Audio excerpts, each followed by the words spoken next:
Figurehead, no, Penia, Obi can this year, I know, executive presidency. Or money in a penny or that, no. And now, or buy one Cadivia, and your political platforms who can put no buy it. And now, oh, say, oh, this idea, depending on how we are should be about. Oh, I would have.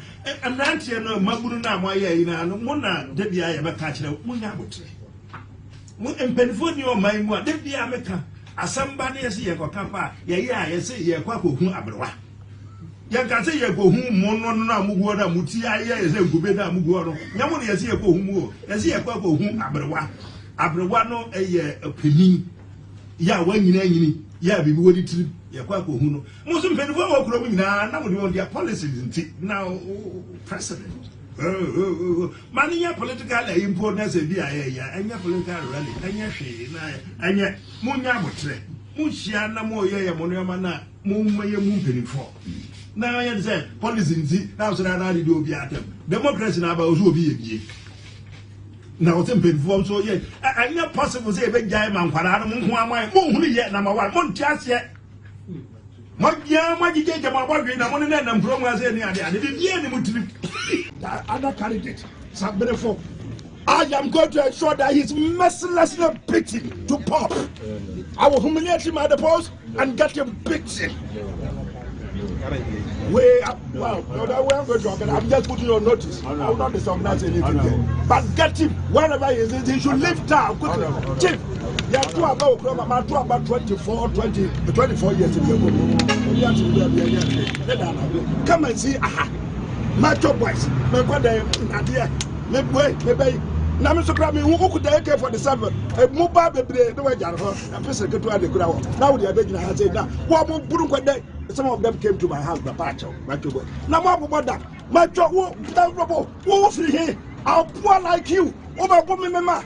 Mr. Commander, and I am going to give him a showdown. 2 forms of showdown. I'll beat him here, I will humiliate him here, and then organize for him to be beaten physically. Thank you very much. I will be so other candidate,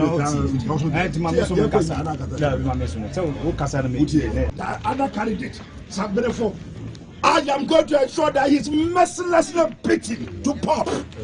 I will humiliate him at the post and get him beaten.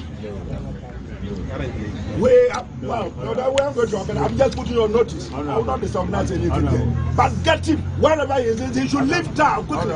Chief, you have to about 24 years ago. Come and see, my top boys, my brother, Nadia, maybe. Now, Mr. Crabby, who could take care for the 7? A mobile baby, the way you are, and Mr. Couture the crowd. Now they are begging her, say, now, what more Burunga? Some of them came to my house, the patcho, my two boys. Now, what about that? My job, what was here? I'll poor like you, over woman, Mama. Mr. Commander, and I am going to give him a showdown. 2 forms of showdown. I'll beat him here, I will humiliate him here, and then organize for him to be beaten physically. Thank you very much. I will be so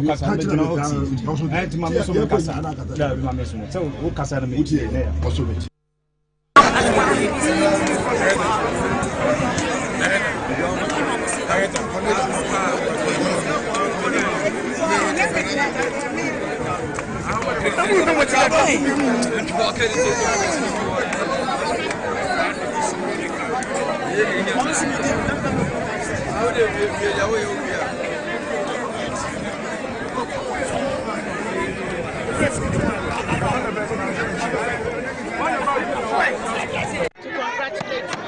because that's what is expected of all contestants in there. The contest is over. The delegates have spoken. It is time for us to join forces to do the work of the MPP in this constituency. So I'm welcoming him to join our campaign so that we can forge ahead in unity and retain the seat for the MPP.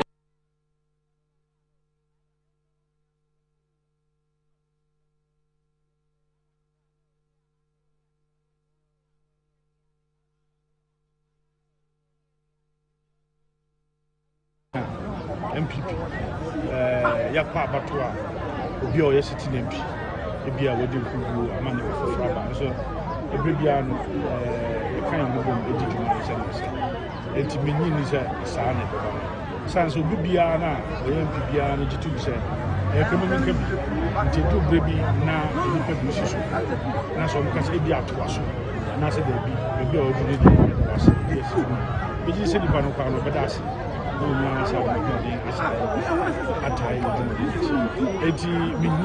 already don't forget say there are some sitting in Piscana and baby horn crampona new faces to be a baby here said you better not to have man and Tibumas and so far monitoring no cinema at the phone. It's always an improvement on every election. Now no anyone will be good a bride year primary school na COVID intino ye no somewhere July 2020 na akabosume num ye kwakotwa eti wan hwe a wo bekam ho bom komodie bi sinkonya ye kan kwa no animal manisa eti we no improvement already we say ofan constituency dey na ye di ya chatting company bia ana ye de emu ahode na bewura e ba bia ye wo Christian eti mo arehemu say we so The persons are suspected of damaging electoral materials during the sorting of ballots in the ongoing internal parliamentary elections of the New Patriotic Party. The police worked together with the military in line with our established protocols to restore law, order, and security in the area. No persons were injured during the disturbances. We wish to assure the public that all persons behind this unfortunate act shall be arrested and prosecuted in accordance with the law. The NPP parliamentary election processes were halted in the Yendi constituency immediately after the 213th ballot paper was counted. At a press conference organized in Yendi, supporters of Haji Abibata Sani Mahama, the CEO of Masluk, called for a rerun of elections, saying the processes were not free and fair. So in the course of the count, we observed that one of the EC guys was stuffing some of that year ballot into his pocket and was also having ink, the indelible ink in his pocket, spoiling some of the RGL ballot, and they also suppress the ballots to make Farouk ballots look bigger or from the view of the people. So when I saw that, I said, no, what is happening? So I even consulted my uncle. I said, it seems something is happening here. Come and let's observe. So we are there. I said, let's know that we have to have evidence because this game is about politics. It's about evidence. And this was the indelible ink that we find in the pocket of the stamp pad that we find in the packet of the EC official who was using it to spoil the ballot of my sister. So I wrote to the guy and I asked the guy, what are you doing? What do you think you are doing? And the guy said, what is it? I said, what is in your pocket? He said, there's nothing in his pocket. When he removed his jacket and I put my hands in the pocket, I found this. And there was some ballot papers of Hajia, which was also stuck in his pocket. So this means that they deliberately collaborated with the security and the EC to scheme this election in favor of Farouk Ali Mahama. They added that national executives of the party should be deployed to supervise a rerun of the election processes in Yendi constituency to ensure the right thing is done, promising their support for the incumbent MP if he genuinely wins. We just want to inform our party that they should send, even without each other, all the regional executives are giving to us. We don't trust the region. So even if the primaries is going to be held, if the party wants to get the truth, they can even organize at the party headquarters. Yes. And the party has the capacity to transport all the delegates to Accra. For them to take their decision for everybody to see. If Farouk is the winner, he will be the winner. And we will support him. Meanwhile, the then national vice chairman of the NPP, supported by some regional executives, declared Alhaji Farouk Aliyu Mahama, the incumbent member of parliament, as parliamentary candidate for NPP in Yendi after the Electoral Commission officials declined to lead the declaration. The NPP parliamentary election processes were halted in the Yendi constituency.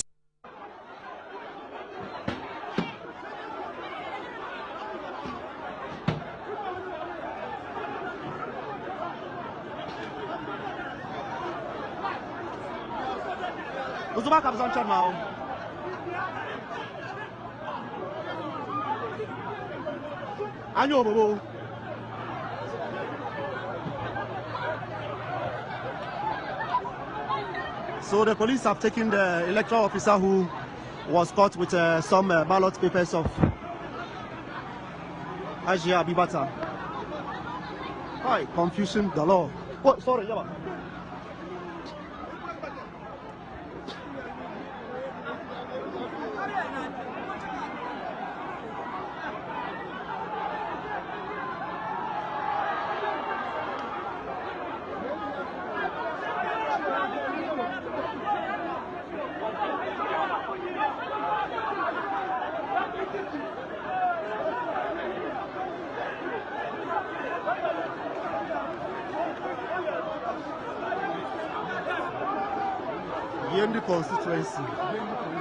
Yendi constituency.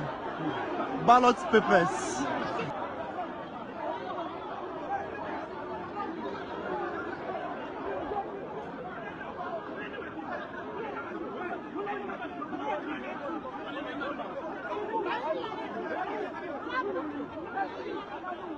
You want to see a move. You want to see our ballot move. I vote already. I did that around 7:20 something, and I've been in the compound here. And you can see how the delegates are happy when they come in. The face that they show to me, the smile, it tells you that they are all out there for me. And at the end of the day, I'll be victorious. You are not new in this contest. With what margin are you anticipating to win with? I like your first comment that I'm not new in this contest. As a former women organizer, and I've been a three-time member of parliament, I tell you that by the close of day, we have close to 1,500 delegates. I will not be shy, and I will not be afraid to tell you that by close of day, I will be obtaining around 1,400 votes. Okay, that is over 97, 90%. Yes. Okay. Yes, because that's the assurance they have given me. And when you see their face, you know that they are giving me that margin. We are just in the early hours of voting, and we are learning that there's a media reportage that you are distributing cash of 3,000 Ghana cedis to each delegate. How true is this? You, the media here, are my witness. Have you seen me sharing any money? Since I casted my votes, I have been in the compound here. I have not gone out. I have not given anybody even a peso. I have been in the compound here. I have not shared any money to anybody. Not even my members, my team member. Nobody has shared any money as we speak. It's only food that we are giving out. And it's my nature, whenever we come here for election, I do feed the delegates. So for food, when they cast their vote, they go out and take their food. And they go. I don't even give them the food before they cast their vote. It's after they cast their vote, then they go and take the food. I'm not giving any money to anyone because they have given me the assurance. I don't need to pay them money this morning before they vote for me. I have been with them. I have been with them all this while. And they know me, they know my capability. They know 2024 election, without our consent, we cannot make it in our And so they are all out there for me. They are even doing the campaign for me. They are campaigning for me. So I don't need to give anybody 3,000. According to the delegates, the power play between the Member of Parliament Obi Amwa and the Municipal Chief Executive Frank Edu, each of whom they claim has significantly benefited from the party for over 18 years. Delegates say this has created cracks and tension within the party, which could easily impact the upcoming elections.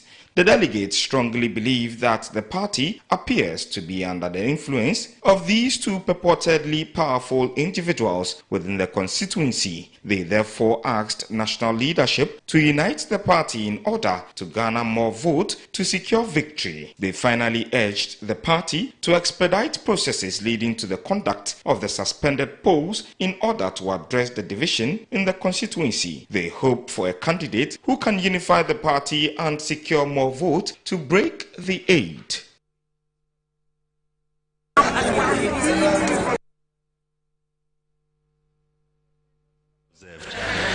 My team and I, we are very glad to be here in this glorious occasion. I'll start by introducing my team. I have my returning officer, Elvis Coker. Yeah. And I have my two deputies, James Belle Ire. I hope my pronunciation is getting better. Belle Ire. Yes, he's a deputy returning officer. And I have Peter Abraham. Yes, he's also a deputy returning officer. These are the abled men I work with to help us have successful elections in this constituency. So thank you very much. And myself, I'm Mr. Isaac Akoto Dako. I'm the officer, district officer, electoral officer for Nandom. Municipal electoral officer. Thank you.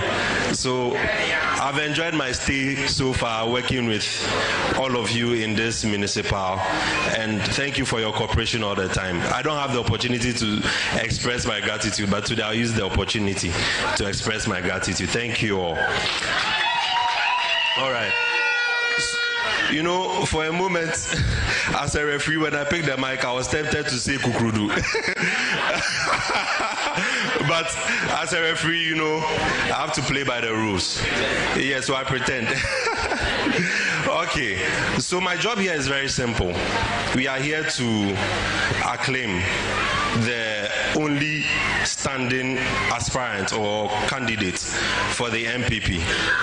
So I'm hoping that you all cooperate with me to make this task a very simple one. Please, are you ready to cooperate? Yes, so that we can move on. I shouldn't even spend up to 5 minutes over here.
Has made it very clear that his government is going to build a globally competitive economy. We have not really been thinking global and this is what we need to do, that we have to understand that we are in competition with other countries, and investment moves from country to country, and we have to think global. And so, the Nana Akufo-Addo policy, which he stated, is just basically to build the most people-friendly and the most business-friendly economy in Africa. This is the goal that we are going to try to do, the most people-friendly and the most business-friendly. The tax issue is a major issue, because if you are so, fixated on revenue, you will essentially end up hurting your production. And so if you go back into history, you study the economic history of United States, Germany, England, all of them have used the tax,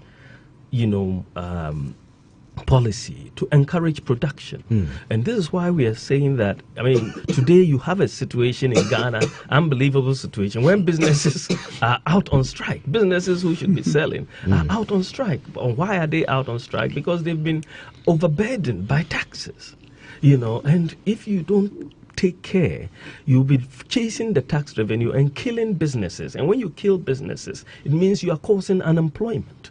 And so if you go back, this is why Nana Akufo-Addo is saying, we need to mobilize financial resources. So why are you going to be imposing VAT on financial services? It doesn't make sense in a country which has got a very large unbanked population, and we want people to bank. We will abolish that, he says. We will abolish import duty on all raw materials, because that has been a policy that will help production. Let the businesses produce. Let them make profit. And when they make profit and employ people, we will get income taxes and we will get corporate taxes. So you don't go ahead to kill the business. No, let them bring in the raw materials. Let them produce. Then you will tax, at the end of the day. And I think that you have a government where you have cutlasses being taxed, condoms being taxed, and even savings. There was a 1% imposition on savings, which was later withdrawn. Investments, yes. Investments, which was later. Even to think about it it's been suspended. It's been suspended. But even to think about it. Oh, it's now abolished, Yes. is it? Okay. Yeah, but even to think about it, it doesn't. It just questions who are making these policies. But isn't it just another way? Another way of raising revenue. Well, yes, but when you because become desperate, this is what happens, that when you've mismanaged the economy into this hole, then anything sounds great to you because you don't have any option. If you reach a certain stage in life and there is nobody who can look you in the eye and tell you the truth, you are doomed. And that is where our country has gotten to. We need to rescue this country. Wallahi. And I feel very terrible as a Ghanaian at this time. What is in serious trouble, ladies and gentlemen. We are in serious trouble. We need to rescue this country, ladies and gentlemen.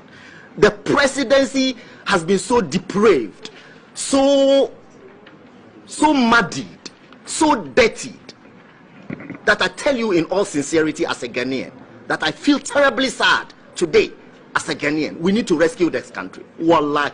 Inshallah. Please don't cry. We shall rescue our country.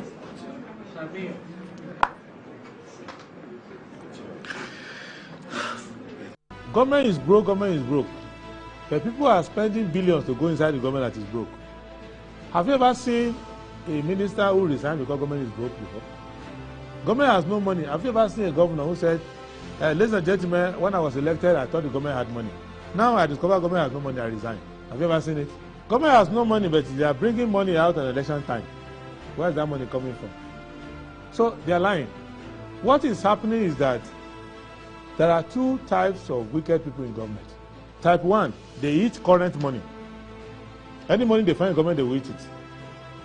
They are wicked about that one. There is type 2. Type 2, they eat current money and future money. They will say, my term will end next year. When I leave, how will I eat money? Let me borrow money now and borrow money of the future and eat it now. Right, hello, good morning and welcome to the show. This is Good Morning Ghana live on Metro TV. It's a Tuesday, the 30th day of January 2024. By His grace, we're live and we're here. with yet another edition of the show. Our gratitude go to the Most High God for the very privilege of being alive, and of course, the opportunity of having another conversation around the top stories making rounds here in our dear Republic. I'll let you into our panel for the morning's conversation shortly. But let's take a look at the front pages of our newspapers. Daily Graphic. Major Mahama, murder, 12 jailed for life, 2 freed. Ensuring sustainability, it's time to review free SHS, vastly done to government. Dismiss fake election year prophecies, Reverend Dr. Hiagbe, cautions citizenry. Bank of Ghana cuts policy rate. GCB Bank organizes gala and awards night. The Ghanaian Times, Major Mahama murder case, 12 caged for life, 2 acquitted and discharged. Chairman Unutumi exonerated by KTC. EOG reduces monetary policy rate to 29% as inflation declines. GMET cautions Ghanaians about Hamatan-related diseases. Daily Guide. 12 Major Mahama killers caged for life. Election 2024. NPP presents 46 new candidates. EC distances itself from Yendi primary declaration. Benshia clears wound to me. The new crusading guide. Stay focused to break the 8. Akufo-Addo charges newly elected parliamentary candidates. Akufo-Addo announces GADEC's strategic partner. Residents flee from deadly ECG transformer at Ashoma. Let's unite and win election 2024 together. Koka to aspirants after parliamentary primaries. Mreku Duka appreciates Takwa delegates for 96% landslide victory.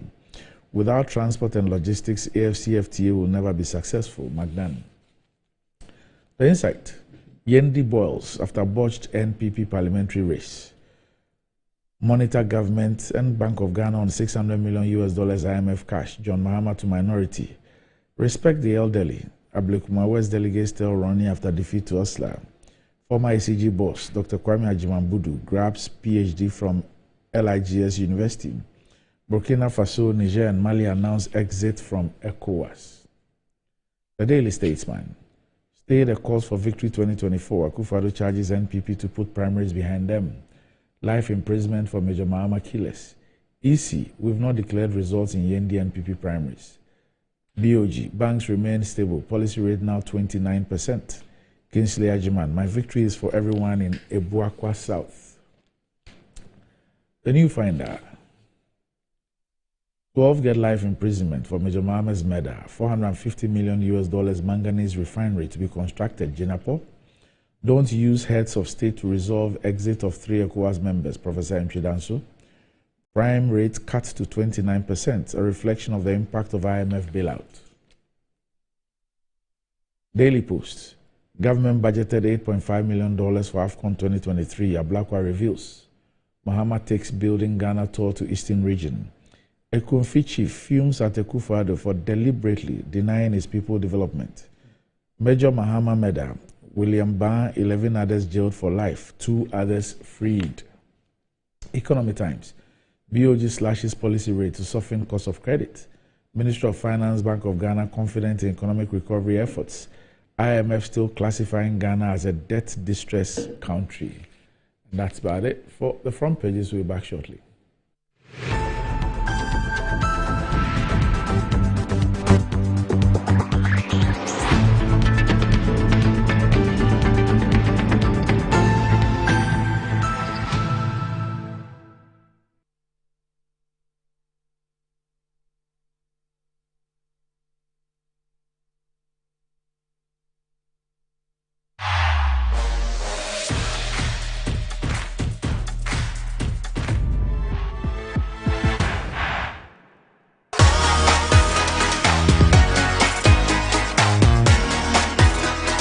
MTN.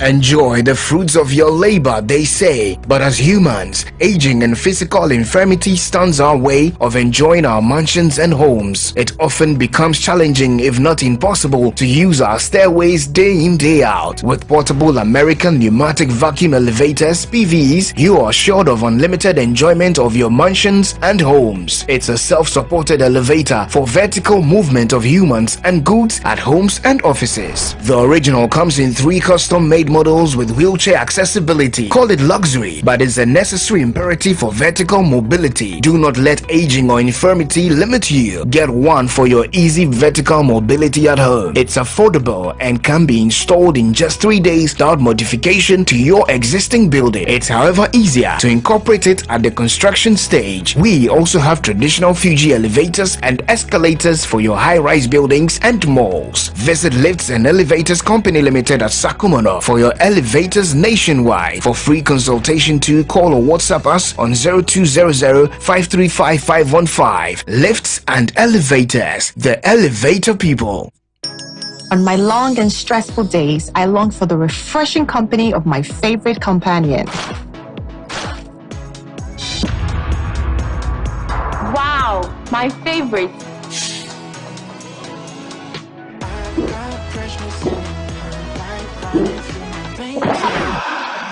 Tomato, onions, tomatoes. Hi. Oh, hello.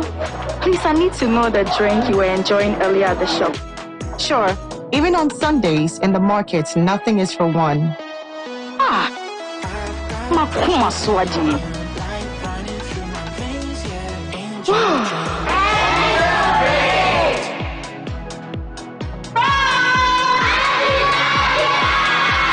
Guess what I brought? A refreshing companion for you and I. My favorite.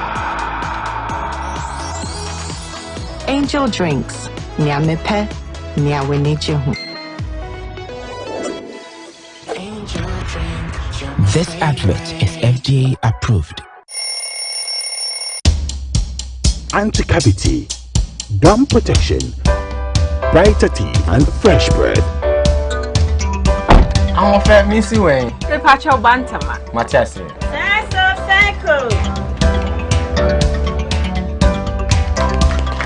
It's her smile, the fresh breath. Me, Gidi said we use Cal 360 toothpaste. Some kind. Cal 360 toothpaste. That's Kia. Cal 360 toothpaste. It's a gum protector. Onim jom kasa. Kile hosing. Cal 360 did the way. It's cool mint. Gives me fresh breath and your confidence booster. You will see so feeling to Cal 360 toothpaste. Happy smile. Cal 360 toothpaste, anti-cavity, gum protection, brighter teeth, and fresh breath. Cal, happy smile. This advert is FDA approved. Discover the perfect blend of quality, modern elegance, and affordability with Kingdom Home Real Estate. At Kingdom Home Real Estate, we cater to both local and international clients, offering exceptional housing options in Ebri and Ikropong.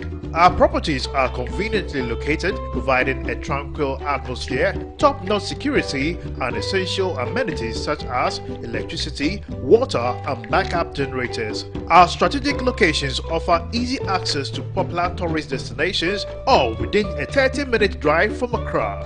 Visit us in Ikropong right after the Latte Junction, or in Ebri near the Ebri Girls Senior High School. Alternatively, you can reach us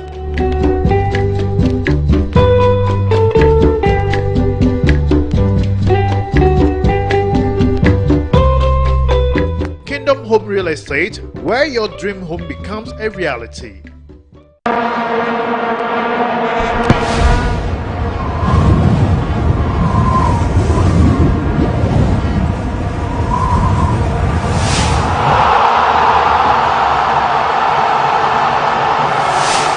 Star Assurance, your solid partner.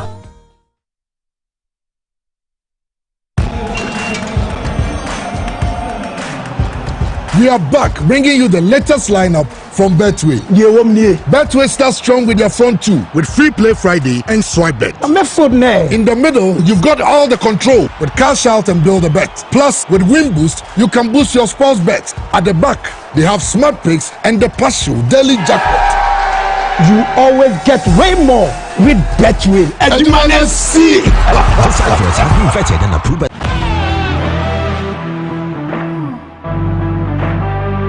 biggest car center in Ghana, offering unparalleled round-the-clock service in autos and accessories. Nadam Autofix is the biggest distributors of used tires in Ghana, offering first-grade second-hand car tires of all rim sizes at both wholesale and retail prices. We are also the leading name in car sensor diagnostics, corrections and sales of car accessories. We excel in car washing and detailing with state-of-the-art steam engine washing machines that keep water away from your engine, ensuring a clean, healthy and responsive engine.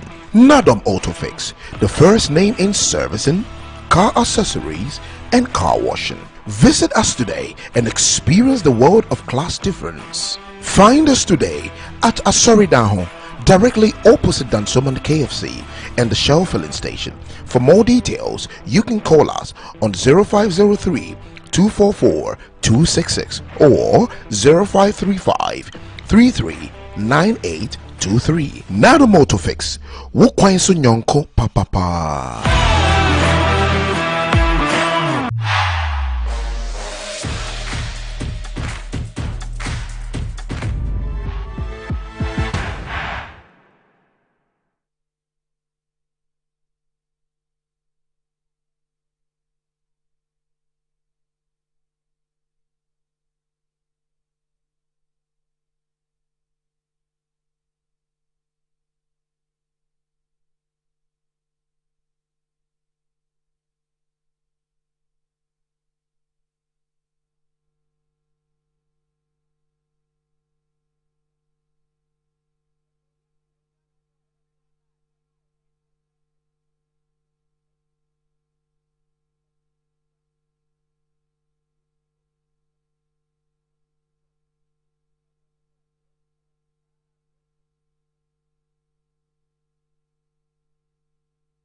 Right, welcome back to the show. If you just joined us, this is Good Morning Ghana live on Metro TV. With me on the show this morning, I have the Honorable Alexander Percival Segbefia, who is the Director of International Relations for the NDC and also a legal practitioner.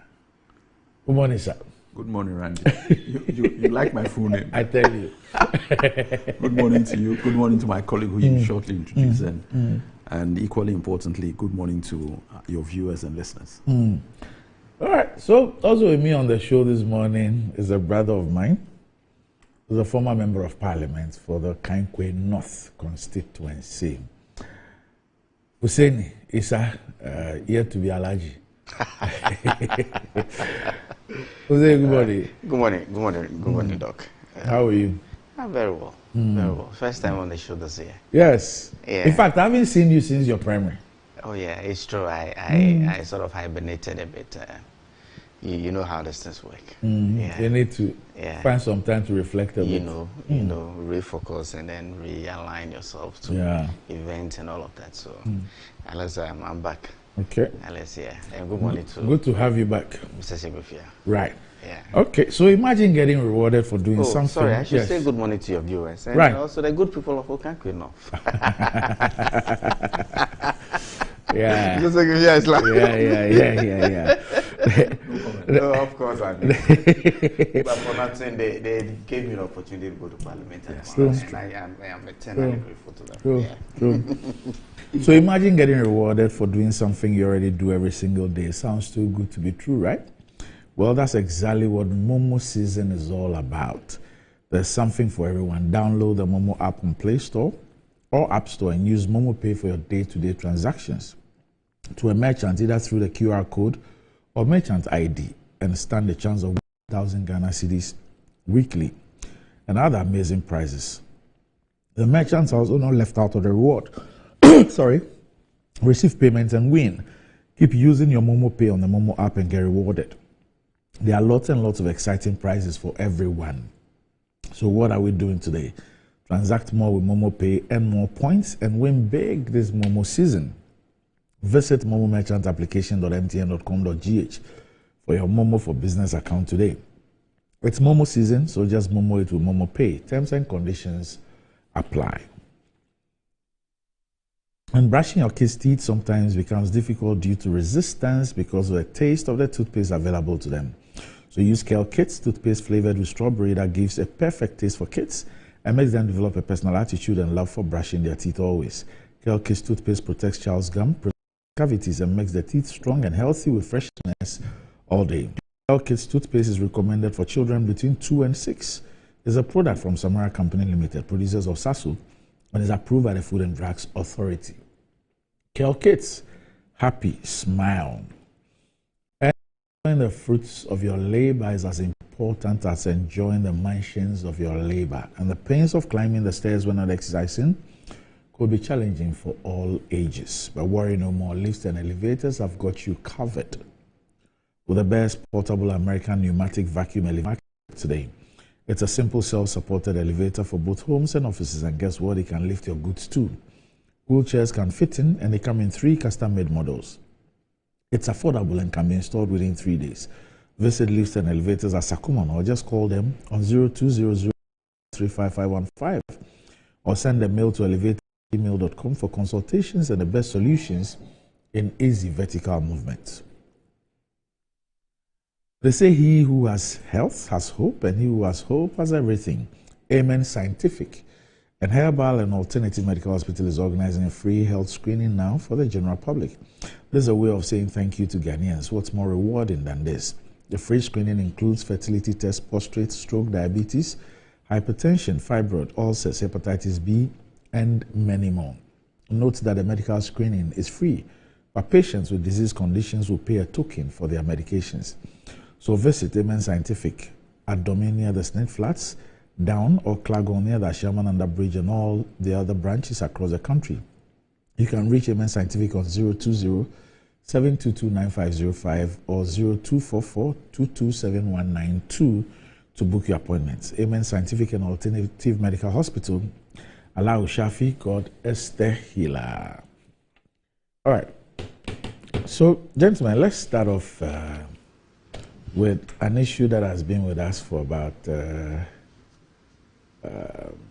should be 6 years? 2017. Yes, 7 years. Okay. So Major Mahama Meda, 12 jailed for life, 2 freed.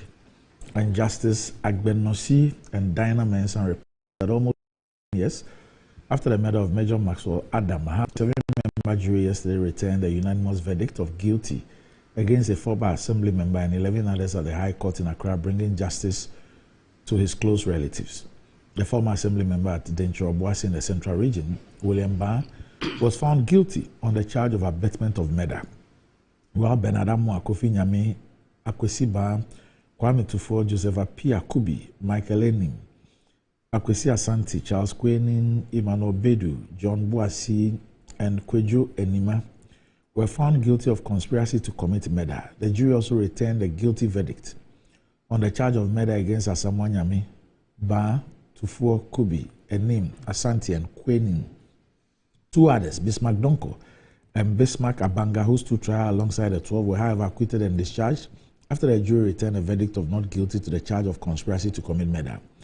All 12 were sentenced to life imprisonment due to the amendment to the Criminal Offences Act 1960, Act 29, which changed the punishment for murder from death to life imprisonment. So how come, and Alex, maybe you would explain this to me, how come in the case of the alleged coup plotters, they were sentenced to death by hanging? Once again, good morning to you. There's an exception. Okay. And that is in treason. Treason yes. Is still retaining the death penalty. Okay. So once you're charged with treason or treasonable offenses, you can still suffer the death penalty. I had to even be educated on this on another program, but that is the situation. Okay. So although there's an amendment to Act 20, there's an amendment, that's Act 29, which changed the punishment for murder from death to life. Yeah. In the case of treason, yes, you still can be sentenced to death. Don't plan a coup. Okay. That's what it's saying invariably. Coup d'etats are not acceptable. So yes, it's. But the fact that you have it does not mean it will be. Yeah, the president still has to assent. Exactly. And I'm told the last time it was done was somewhere 1993 or so. Yes. Since then, no president has. So all of them are in condemned cells. That is but no president has assented to their death. And all those that are there now, even though law doesn't act in retrospect, if it's not a treasonable offense, it will be seen as totally unfair to implement it now. So all those on death row are more or less looking at life imprisonment from now. I guess the presidents in the Fourth Republic don't want blood on their hands, even though the people have been duly convicted. Yes. Okay, so the verdict comes after 5 years of trial at the criminal jurisdiction of the High Court, presided over by Justice Mariam Mawusu, a justice of the Supreme Court sitting with additional responsibility as a High Court judge. The courtroom was packed with the family of the late Major Mahama, including his parents. Meanwhile, the court ordered that an iPhone 6 Plus, Major Mahama's phone, which should be returned to his family, while the two shotguns and a pistol tendered by the prosecution as exhibits in the trial be returned to the police and the Ghana Army, respectively. And Major Mahama was a captain of the 31-member military team sent to the town to guard the properties of C&G Mining Company as a result of illegal mining activities in the area. And summing up the case, Justice also summarized the evidence adduced before the court, explained to the jury the elements for establishing abetment, murder, and conspiracy under the laws of the country vis-a-vis the evidence before the court. Following the summary, the jury, made up of 6 men and 1 woman, retired to their chamber at 12:50 p.m. to determine the fate of the 14. At 1:15, they came back to seek clarification on Bedu's summary from the judge. They returned at 1:44 to deliver their verdict. Okay, so the Attorney General, after sentencing, cautioned individuals who engage in mob justice to desist from such acts, saying justice will ultimately catch up with you. If you think that you can resort to justice by yourself, then you yourself will be dealt with in accordance with the law. He said the final verdict will serve as a lesson to the convicts and the public, and congratulated the investigating team on putting together the necessary evidence in court. And we all know what happened on May 29 at 8 a.m. To the young Major Mahama when he went on a 20-kilometer jog. Alex, let me start with you. I think that the first thing one should do is to commiserate with the family of Major Mahama, because it brings it all to the fore, and quite clearly justice has been done, and I believe that on this occasion the courts and the state have got it right. The only misgiving in this whole saga is the time frame, and I know that the wheels of justice move slowly, and that is the case, but criminal trials should not last as long as civil trials by their very nature. And the only reason why one can accept it is, one, because of the number of defendants in this case. I can imagine the amount of cross-examination and the level of examination in chief, etc. So it was always going to take some time. Whether or not 6 or 7 years is a good time frame, I think that it has taken a bit too long. And it's no fault of the court. I'm not blaming the court or anyone. I said we should look at the process of these type of cases and see how best we can shorten offenses of violence, which don't normally, in inverted commas, raise issues of constitutional challenge, whereas others can do so. But the result is a good one. I think kudos to all those involved.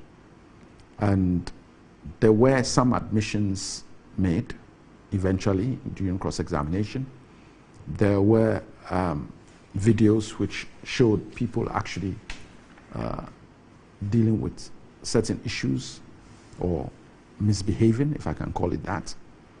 And so there was always going to be some conviction of certain people.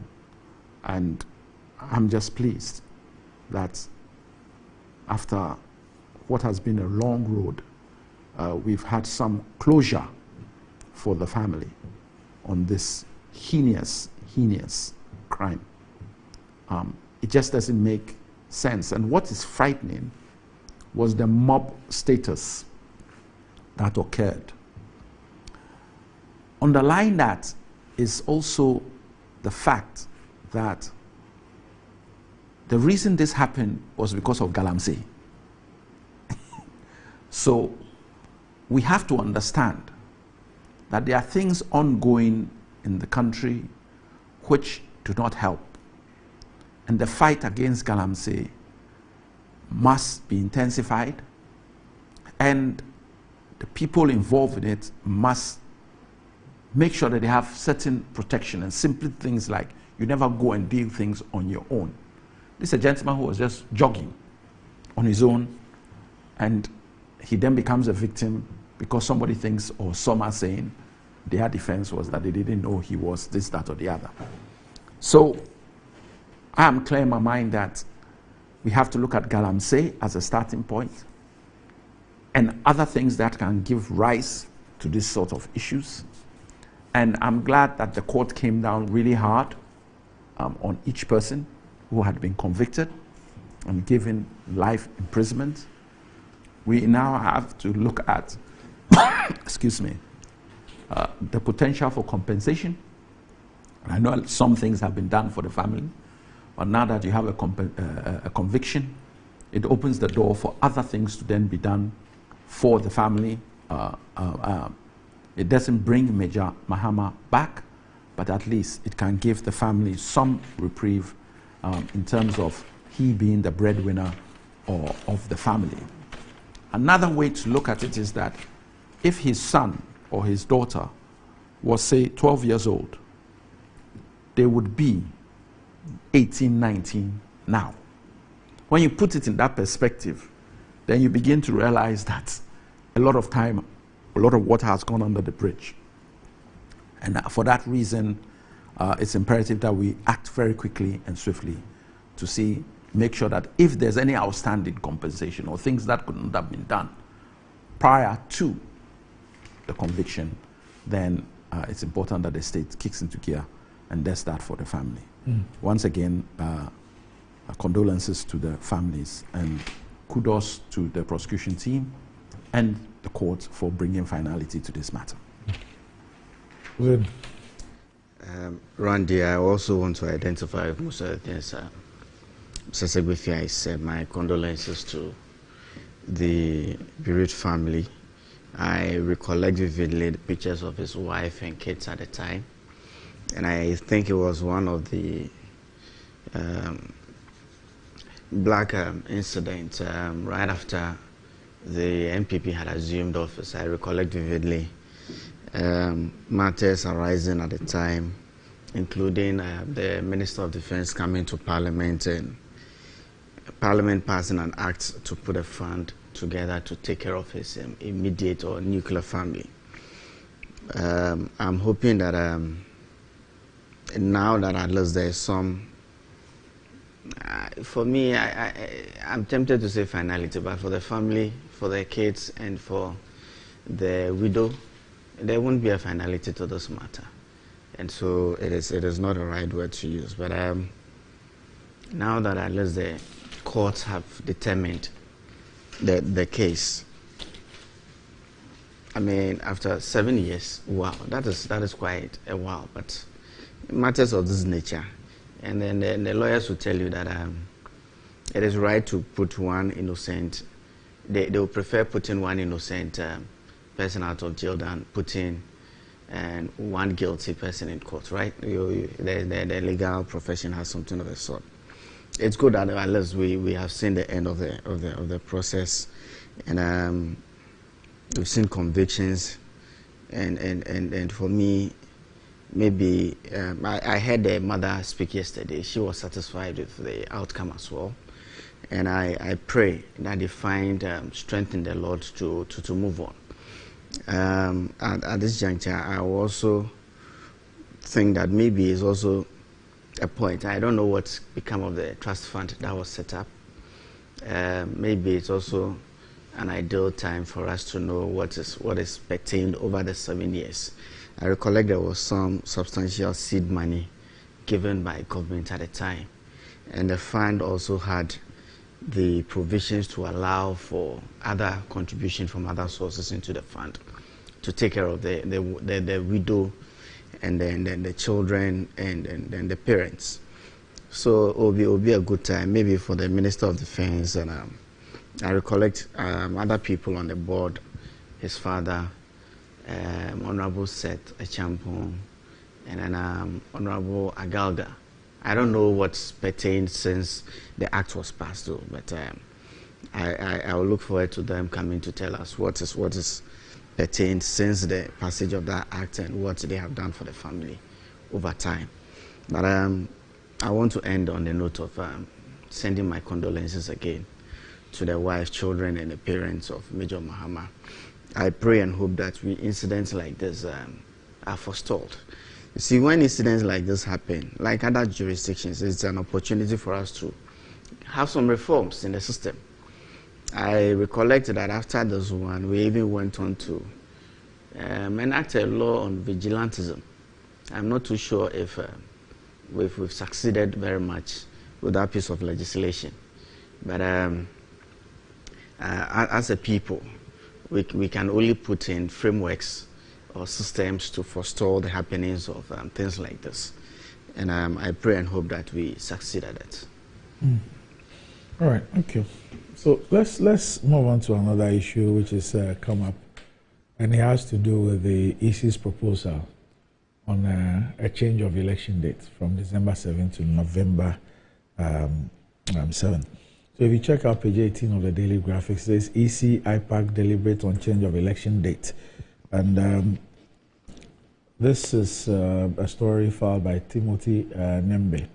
And it says that an Inter-Party Advisory Committee, IPAC meeting to deliberate on the change of the date for the 2024 general election was held in Accra yesterday. The meeting was attended by representatives of the various political parties that make up IPAC.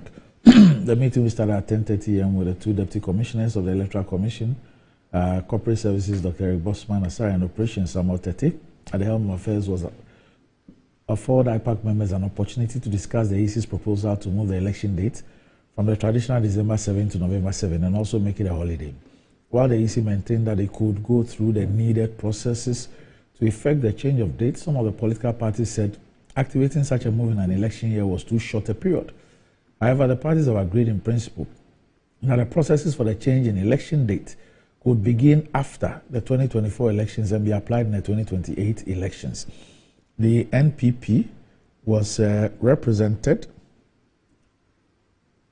by Evans Nemaku, who's the Director of Research and Elections, and the Member of Parliament for Ekwapim South, Osebun Swamua. Meanwhile, the NDC was represented by party's General Secretary Fifi Fiavikwete and the Director of Elections and Information Technology, Dr. Edward Omanibuama. Other parties, such as the CPP, PNC, LPG, were present at the meeting, and the participants discussed the EC's program of activities. The burning issue for discussion was the feedback from the parties on a proposal to hold the polls on November 7 instead of usual December 7. And Dr. Bosman, in an interview with the Daily Graphic, said the EC was satisfied with proceedings at the IPAC meeting. He explained that the main agenda was a discussion around finding a day. Quote, most of the parties supported the idea, but we still have some of the parties saying it should be implemented in 2028. We at the EC pleaded that we have what it takes to be able to do it this year. He added that there's not been any firm decision on it yet, but as a commission, we'll go back and reflect on it. For his part, Mr. Amwa said the MPP was not opposed to the move by the EC to change the election date to November, as long as the commission demonstrated the ability to do so. Our party's position is that if the EC can work on its timetable to be comfortable with the parliamentary calendar, we don't have any problem. Said the MPP was opposed to a similar move by the EC in 2016 because the time was evidently short for the commission to go through the parliamentary processes to change the general election day. In 2016, there was a bill in Parliament to change the date to November 7. But we argued that the EC did not appear to be ready for the November 7 election. As a result, the bill did not pass the second reading. Describing the discussion at the IPAC meeting as healthy and cordial, Dr. Buama said there was an overwhelming consensus that given the load of work the EC has to do in terms of parliamentary and presidential elections, they will be biting more than they can chew if they want to add the needed parliamentary processes to change the date for the elections. In terms of the day of the election, he said the general view was that the issue needed broader national discussion so that all shades of opinion could be factored into it for the appropriate decision to be taken. For elections day to be made a holiday, we feel it is not necessary, but if others think it must be done, it can be considered. He stressed that given the short time available for the EC to undertake various activities for this year's polls, the issue of change of date should be shelved, and he's called on the EC to make the program for this year's elections available at the next IPAC meeting. I have seen a post by Dr. Omanibuama, and his titled it "Few Reasons Why the Electoral Commission Cannot Hold Elections in November 2024." It says the overwhelming consensus at the APAC meeting that the Electoral Commission's major electoral reforms must be implemented in 2028, not in 2024, is understandable and well thought through. In addition, we are all ready to discuss voting on worship days for a workable solution to satisfy people of faith now. 1. The EC waited for 7 solid years to pass after 2016 without revisiting this issue, only to resurrect the subject of voting in November when Ghana has just 10 clear months to the December 7 presidential and parliamentary elections. At IPAC yesterday, if the political parties had accepted the November proposal, that would have meant Ghana has only 8 clear months to prepare for the election. 3.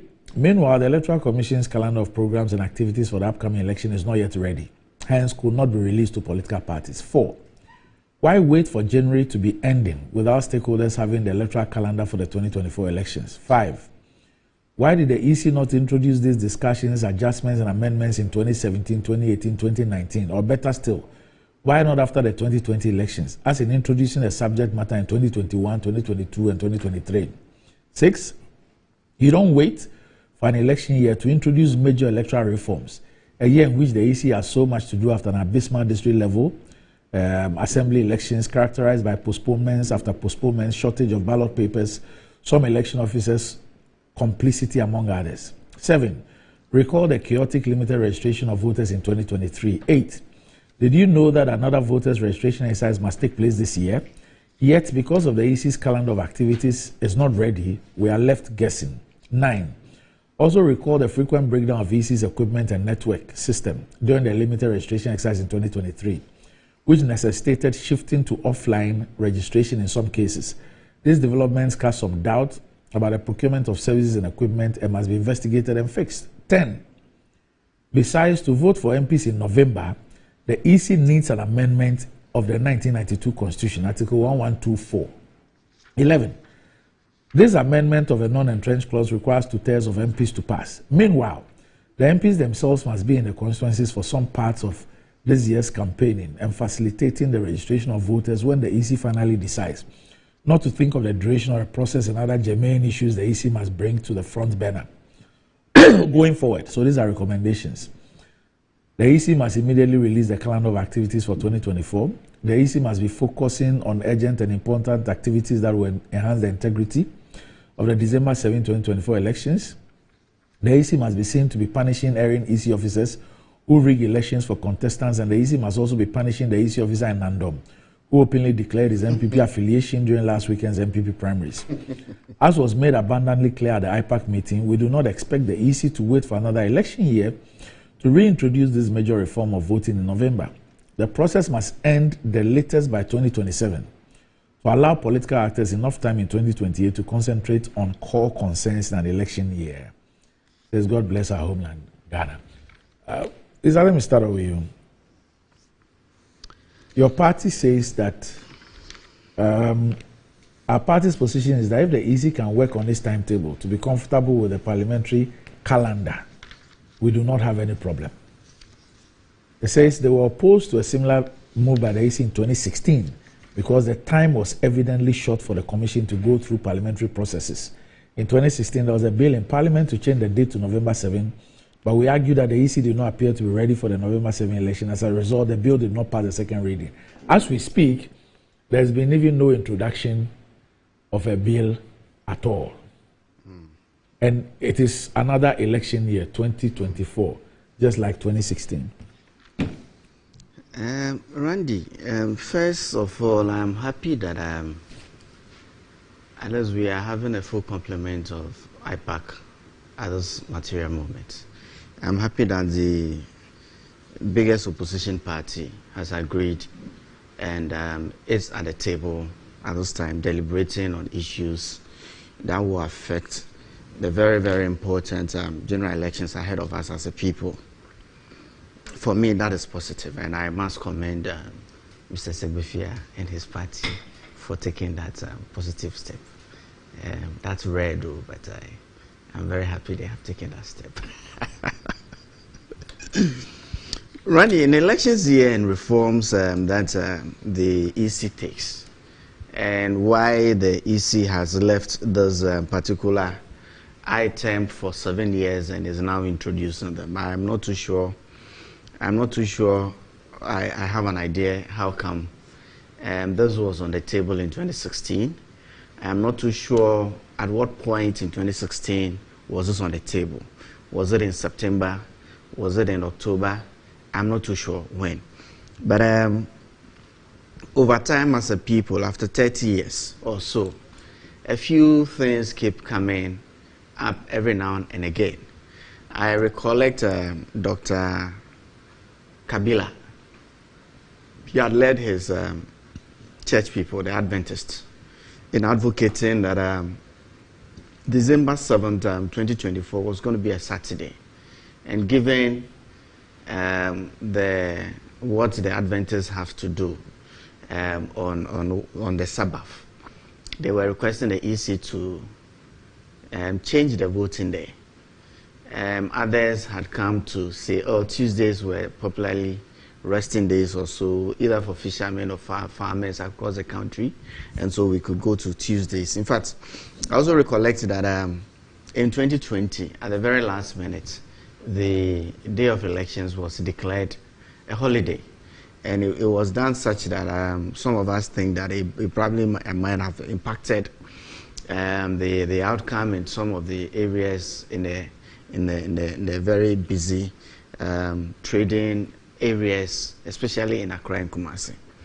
But that notwithstanding, as a people, we also learn from our own experiences. I recollect that in the run-up to the elections in 2012, 3 months to the elections, new constituencies were created, 15 constituencies, including mine.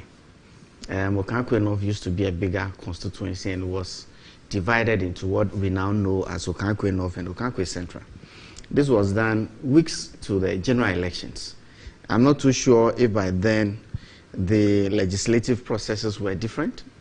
I'm not too sure how come the EC managed to get all of that through Parliament and get the elections organized.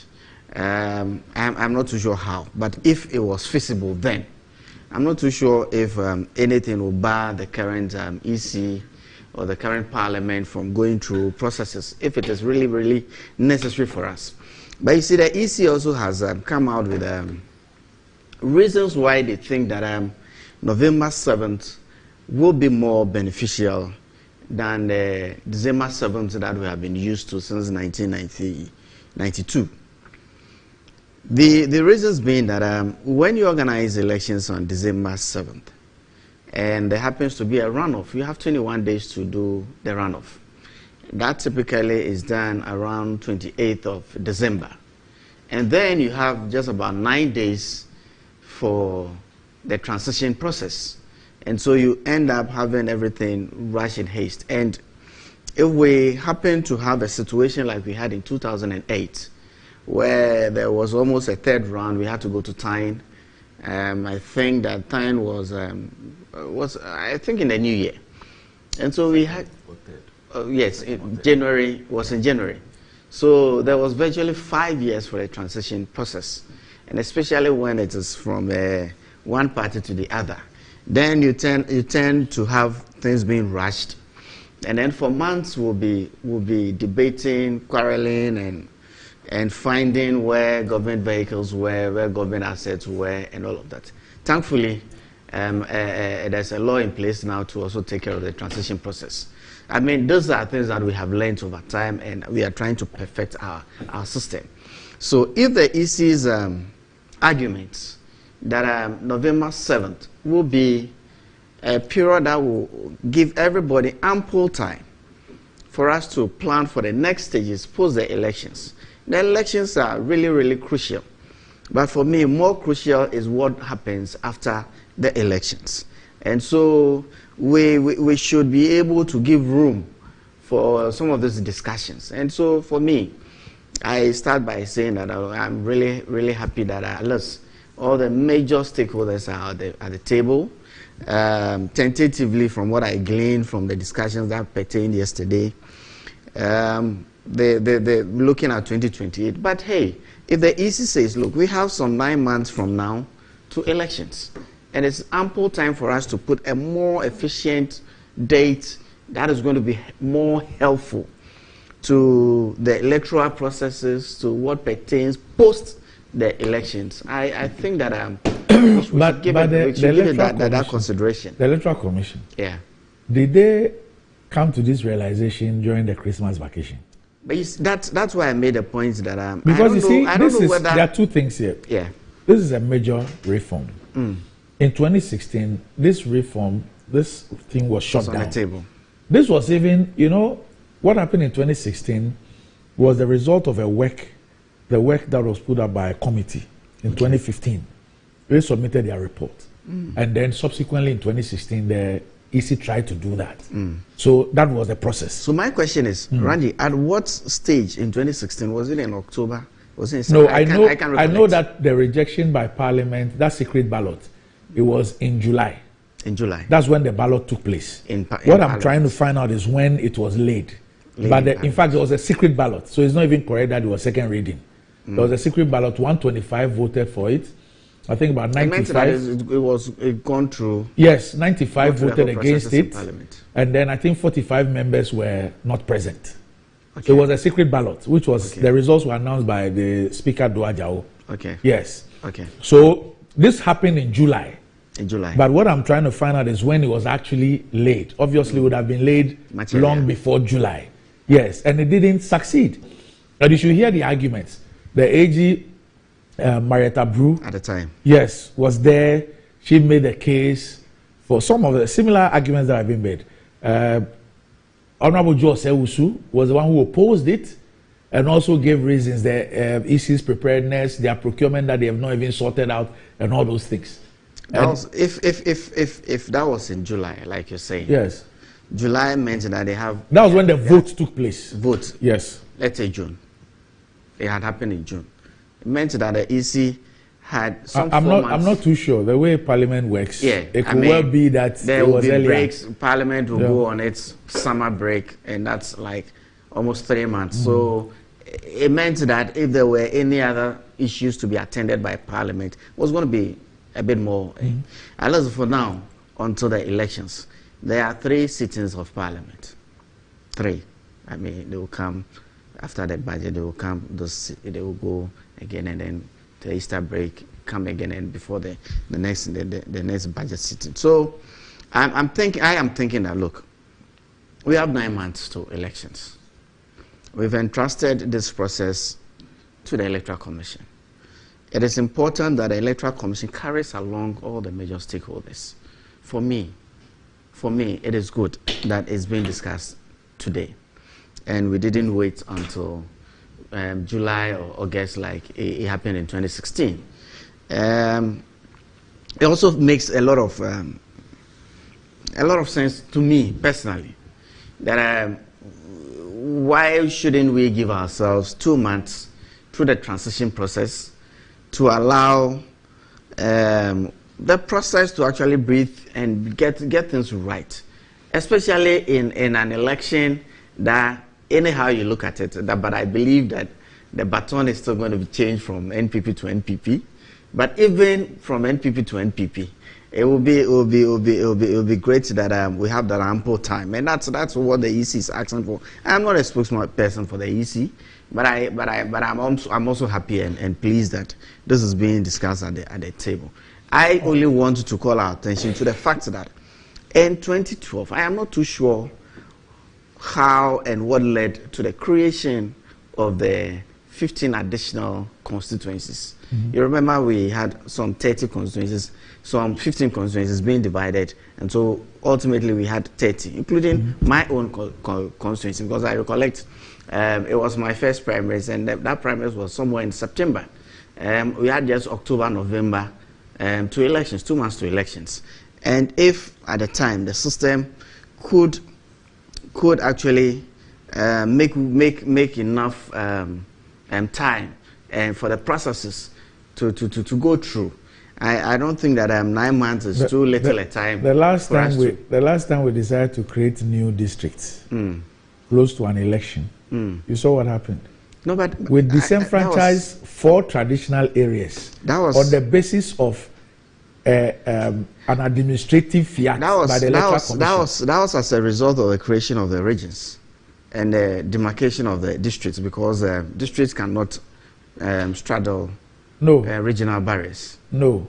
The issue of SAL has nothing to do with that. Randy, if you create you were in Parliament, I'm sure. I was. You were in Parliament when the Attorney General came to speak, the current Attorney General, when he came to speak about the SAL issue. You heard what he said. See, Randy. You heard what he said. Randy, the EC. Oh, Mr. Secretary. The EC is asking for what I think might inure to. I don't know whether the arguments put out by Dr. Mahama, why has the EC waited 7 years? The EC has not. In fact, I as a stakeholder in elections, I'd have preferred that at this time I am certain about the calendar of the EC. I would concede to that, just so I can plan effectively towards the elections. But perhaps the EC, the absence of the NDC at IPAC had also been because if the EC had gone out with major reforms such as change of electoral date without the participation of the NDC, I'm not sure even me as an NPP person will be too happy, since the NDC is still a very major stakeholder. But how are they going to do that? Because if you want to, unless you want to hold, remember IPAC is advisory. Unless you want to hold presidential and parliamentary elections on different dates. No, why? No, I'm saying unless you want to do that. No. That of parliamentary, you must bring it to parliament and you must secure 2/3 of the vote. So how are you going to ignore? How are you going to ignore a political party and expect that they will vote for it in parliament? Exactly the point. There was no way the EC could do that. Exactly the point I was trying to make. That because NDC has been absent at IPAC, it will be difficult for EC to put through such reforms, even through Parliament, because they are the same political party. If the guys are not, if they are not going to be available at the table at IPAC, you don't expect the same caucus in Parliament to support some of those ideas. Now that the NDC is sitting at the table, it's an opportune time for us to introduce those discussions. And I think that if the EC thinks that 9 months is ample time for them to put through this, I will just ask my very good friends on the other side to come along, since it will inure to the benefit of all of us. And for me, we've seen transitions and how chaotic some transition processes have been. And it takes a lot of time from the incoming government, because then you have, and you know the issues that happens where government assets are, even when we have had those Presidential Transition Act in place. And so those are reforms that we should be open. And the case of NPP in 2016 fighting against a November 7th date, voting against it, and NDC supporting it, and then the flip today, I think that we are not doing ourselves any good. And if the EC thinks that there's ample time, I think that we should support the EC for such reforms. Alex. Randy, there are a number of facts that have to be established. One, as you said, this was a matter that took place in 2015 into 2016. And even at that time, up until the day of voting, the MPP was with us, agreeing for the change. And then at the last moment, it was truncated. They refused to vote in favor. And I'm still waiting to get a good reason why that happened, except the same old political games that are played. Because this issue of lack of time and what, at the time, more work had been done even the year before than this one. Considering that the committee was put in place, blah, blah, blah, blah. This has just been brought to the table by the EC currently. Fine. Any political reform, as you said, of a major nature, you avoid it in an election year, because it immediately raises suspicions, especially when it was there before and it wasn't accepted. And all of a sudden, people think it should come in. Whether you like it or not, it raises eyebrows. When, as you have quite rightly pointed out, 7 years has passed and nobody sought it right to bring this issue to the table. Yes, my colleague is right that it came about because of the 2008 elections, when we had to go and vote for a third time in time after a runoff had taken place after the first election.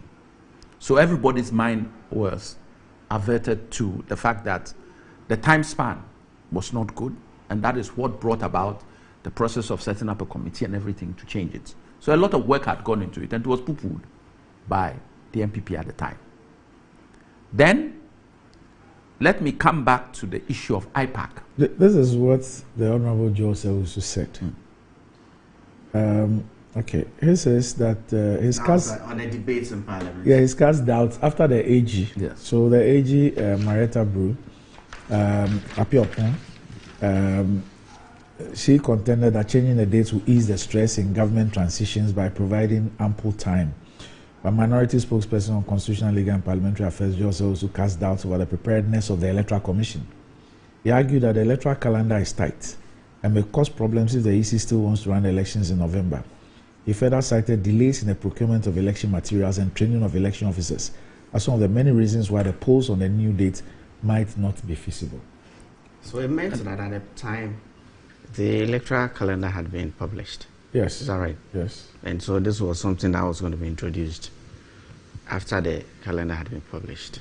Is that the meaning? Yes. Okay. For me, either way, the timing is wrong. The timing is just wrong. And I'm quite pleased that they are looking at 2028 implementation, if at all. Look, we've had elections in this country on every single day of the week.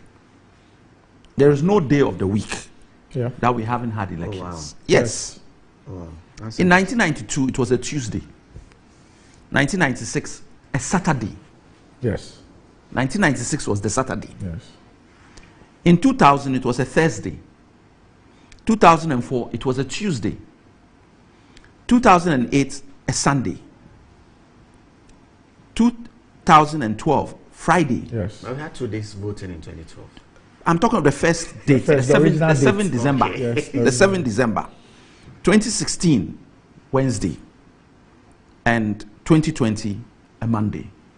So actually, there's been no day of the week that Ghana hasn't had an election. Interesting. It's very important to note this. When did you have your primaries? Saturday. It's always been Saturday. Same. Likewise. It hasn't changed anything. So, the reason why Friday, Saturday, Sunday, they are the major faith days. If you want to add traditional in it, some, depending on where you are, they'll say Tuesday, you can't fish, you can't do this, you can't do that. So, if you are looking at faith-based days, then we are open to debate. But it still needs some form of constitutional review because of the way you calculate the 7th of December.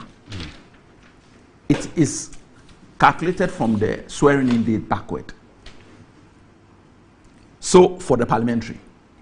So, you have a situation where let's take our time and go through this process. Why all of a sudden? Because there are two issues. One is whether it should be on the Saturday because of faith, which we are happy to look at. And the other is to change the date completely by a month, moving from December to November. And that is the one we are saying it's a no-no. Dr. Mani Boma's rendition is fantastic. He left out one. And that directly affects my position as Director of International Relations. And that's ROPAL. The EC hasn't even told us. You understand? You know why I love Alex? Yes. In early 2000s, I also lived in the UK. When you were chairman in the UK. Yes. And I recollect this ROPAL issue. Yes. I recollect in the Bugri and the parliamentary team coming to London to have a forum. I was there and you were there. And the issues... No, I'm saying that we've had a whole... It's been years.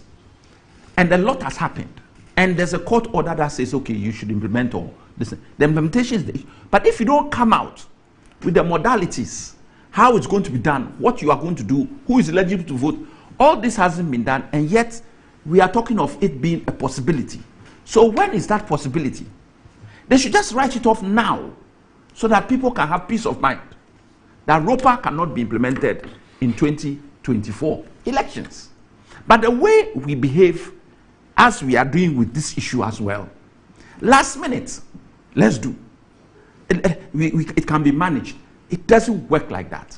So the ROPAL, the decision by the court was made in 2019 or 2018? It's somewhere there. Yes. Yes. And the EC was expected to bring the modalities. Yes. They set up a committee. Yes. The parties sent their representatives. This was before 2020 elections. Yes. Now, so it's been almost 5 years. Yes. No modalities from the EC. We are in an election year. Exactly. And nobody's pronouncing. It's still hanging. We don't know whether we are going or coming. This haphazard way. But how can we be going? Well, as far as we are, you see, because of what the history, the history. You recollect, I mentioned 2004.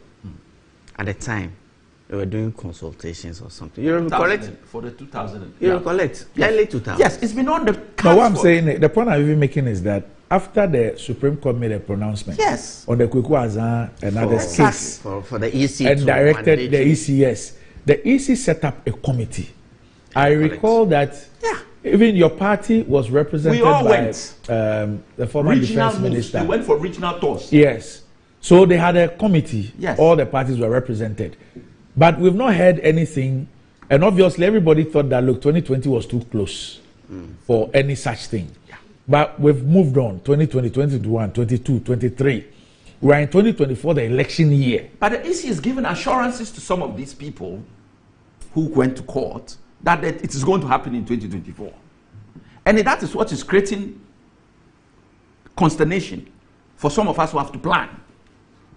Just like you said, we don't have the plan yet for the year. How? Just come out and say, ROPA is not possible. Because it is not. It's just not. But the modalities must come in the form of a CI, exactly, which will go to Parliament. Exactly. So it's and even before that, you have to discuss it. What are your real, and have a proper open dialogue on it. Because there are real concerns about which countries are involved, what are they allowed to vote for, is it only presidential, all those things, and they have done some work on it in a supposed draft CI. But it has not been debated, has not been pushed, it's hanging. So that is just one extra bow to this argument we are having. Now, the issue of us returning to IPAC is very interesting because the EC is now in a very good position to show goodwill. What do I mean? What was our major reason for leaving IPAC? We said that they were not listening. We've been for this in IPAC. The general view of most political parties there is that these reforms should be implemented in 2028. The same EC has been in a position where the general view of the people in a room was that a certain action should be taken with regard to the last elections that were held. They went about and did what they wanted to do. The issue of even indelible ink at the last district was not even something that, as far as I'm concerned, was even debated or put forward properly. But the law is clear. It's illegal. That the it's illegal. Abroad. It's illegal. But indelible ink was used in MPP primaries. Yes. So you see, it wasn't. Please. The difference. No, it wasn't. No, wait. Let me explain. Okay. The difference is that whilst the EC yes. has a verification machine, yes, yes, electronic, yes, that when I went to vote during the district level elections, yes, verified me, yes, and said okay, and so I went on to vote. If I went back there to try to vote again, the verification machine was going to indicate that I had already voted. In the case of the MPP elections, we didn't have a verification machine. So it was a manual system. Just hold on. Since you've decided to, it was a manual system. Since you've decided to explain the EC's position, answer this for me. What was the legal backing for the EC to decide not to apply the indelible ink? No, I agree that there's a CI that actually puts out processes. No, I want to find out which law the EC relied on to disregard its own CI that is sent to Parliament and got approved. Yes. Which law? That's what I'm saying. That yes, there is a CI to that effect. Yes, that puts in the provision of indelible ink in there. Yes, but you see, the processes are also advancing, and an entity like the EC, yes, will have to be progressive in its processes. That is not to say that. But the law is clear on how the EC should go about it. It must be legally progressive. You see, that is not to say that. That is not to say that. This is the mindset that led the Electoral Commission to issue an administrative directive to 4 traditional areas not to participate in parliamentary election. What kind of progressive? Which law back that? This whole indelible ink issue. I don't have a problem. To be honest with you, I don't have a position on indelible ink, whether it is. I'm sure that. Hold on, whether it is still important or it's not important. I don't have a problem. All I'm saying is that the Electoral Commission sent a CI to Parliament. It indicated in the CI why we must use an indelible ink and the reason. And the CI passed and it became law. If for any reason the EC thinks that indelible ink has outlived its usefulness, what must it do? So, is the Electoral Commission allowed to, by its own common sense or administrative decision, decide to change what the law says? Certainly not. Yeah, so why are we encouraging it? Certainly not. Why do we need to encourage it? Certainly not. In some other jurisdiction, you think that, you see, but they got away with SAR. Yes. They got away with SAL. Yeah. And only God knows what more they will get away with. It is a trust factor. It's a case of it's a trust factor. And that's why I'm saying that you make a lot of mileage on. We have come back to IPAC. We have gone to see the EC also do what we believe is the right way for IPAC to operate. And the right way for IPAC to operate on this matter is to take the concerns raised by all the political parties and accept that, look, the reforms may be useful. Let's leave 2024 alone. Let's start letting people know that it is something that we intend to do in 2028.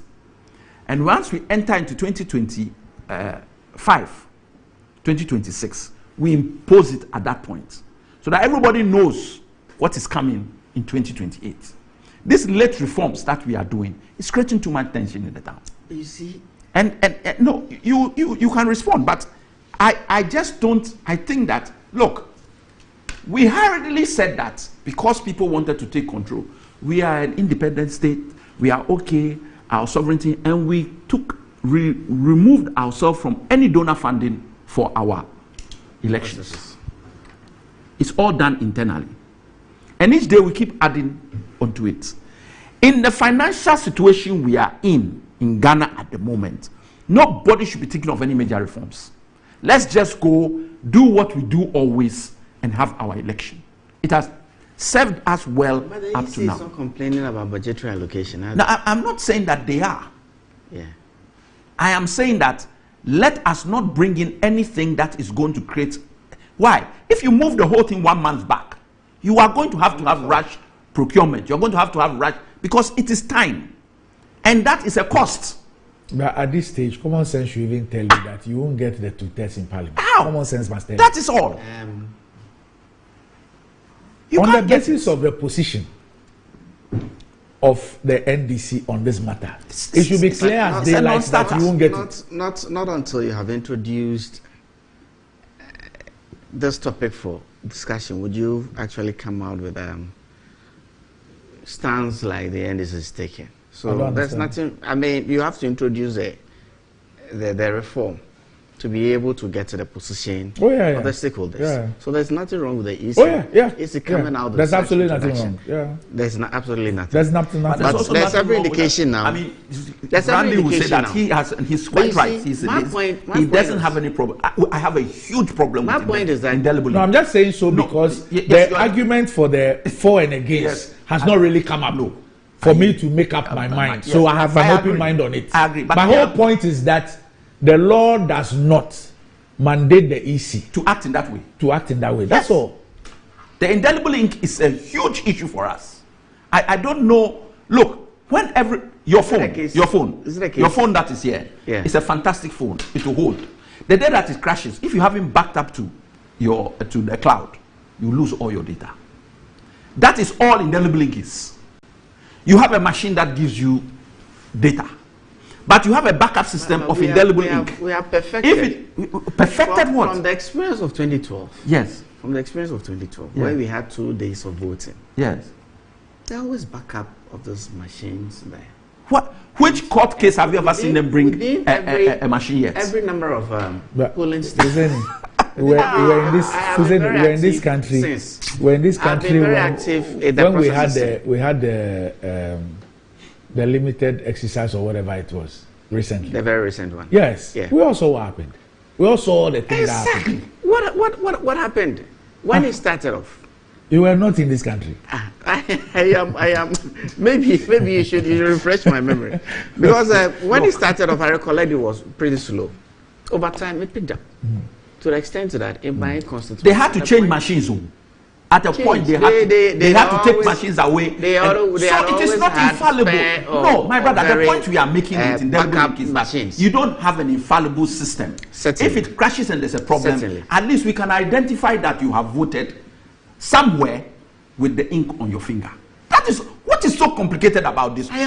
Except you have mischief. I'm being clear. Unless you have mischief. Why? Because the moment we agreed to move from a manual system to a biometric system, didn't we? But And we have invested in those biometric. And where did we agree that we won't take indefinitely? We have invested in this biometric system, haven't we? You are a creation of the Constitution. Sure. The Constitution has given you a responsibility. Sure. It says that to enable you carry out that responsibility, send your regulations in the form of CIs to Parliament. That's right. Once it is approved, it goes through the process. That's it. You follow it and you do it. Perfect. That's what the Constitution says. Perfect. Then you decide that something has outlived its usefulness. You will not go and change the law, but you go and apply it. Where does this happen? I believe that whatever the EC seeks to do, by the time it publishes its calendar, by the time it brings out the CI for the impending elections, all of those things will be taken care of. But a good thing for me like is some that people, and all the stakeholders elections to court as being illegal and can't stand. We'll see where we are in this town. Just because of the indelible. I'm telling you, just because. Not just because. It's a law. But the court will also look at what? We'll be back shortly.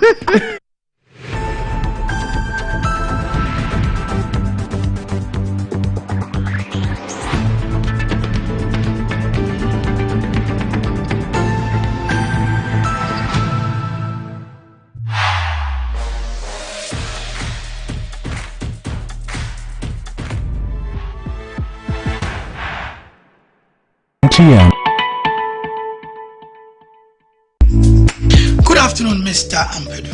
Good afternoon, Mr. Asari. How is business doing? My business is collapsing. Why is your business collapsing? I sold my products and services to my clients on credit, and my debtors are not paying their debts. Have you heard of Rosic Consult Limited, a debt recovery company operating in all the 16 regions of Ghana? Not at all. Mr. Ampedu, all you need to do is to contact them on their customer service line. I recommend Rosic Consult Limited, a debt recovery company to financial institutions, businessmen and businesswomen, other companies, and also individuals. Rosic Consult has 98.4% debt recovery rate. We have professional debt recovery managers. You are assured of swift debt recovery. No recovery, no commission. For Rosic Consult Limited, no more write-offs. And we pre-finance the recovery ourselves.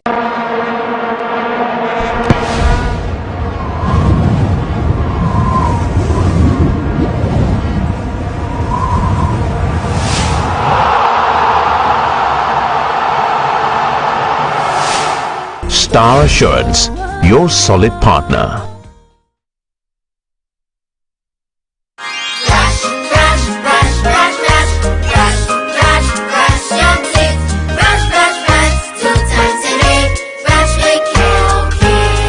Hello, my friends. My name is Calcate's Toothpaste. Wow. I was made to be gentle on your gum, but protected. I will protect your teeth from cavity, make your teeth whiter, stronger, keep your mouth fresh all day. And best of all, I'm strawberry flavored. So put on a smile and try me. That's amazing. Just try me. That's my job. If you say so, jump on my brush.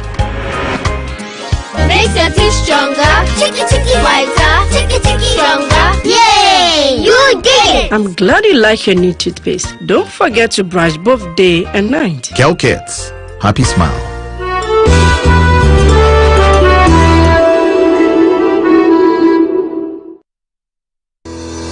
Enjoy the fruits of your labor, they say. But as humans, aging and physical infirmity stands our way of enjoying our mansions and homes. It often becomes challenging, if not impossible, to use our stairways day in, day out. With portable American pneumatic vacuum elevators, PVs, you are assured of unlimited enjoyment of your mansions and homes. It's a self-supported elevator for vertical movement of humans and goods at homes and offices. The original comes in 3 custom-made models models with wheelchair accessibility. Call it luxury, but it's a necessary imperative for vertical mobility. Do not let aging or infirmity limit you. Get one for your easy vertical mobility at home. It's affordable and can be installed in just 3 days without modification to your existing building. It's however easier to incorporate it at the construction stage. We also have traditional Fuji elevators and escalators for your high-rise buildings and malls. Visit Lifts and Elevators Company Limited at Sakumono for your elevators nationwide. For free consultation to call or WhatsApp us on 0200-535-515. Lifts and Elevators, the elevator people.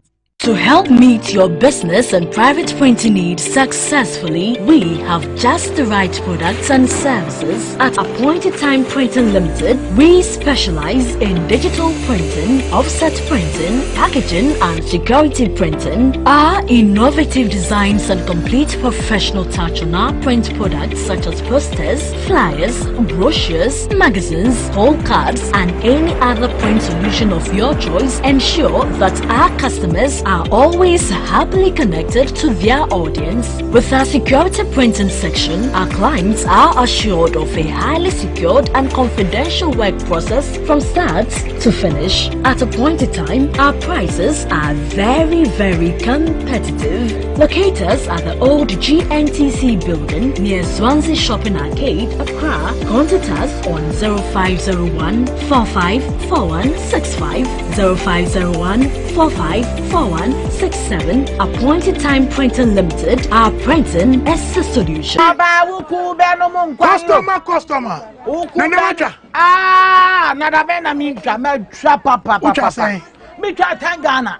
10 Ghana. 10 Ghana cedis. No dia, send now benya. 10 Ghana cedis no. Me dia. Me 54,000 Ghana cedis.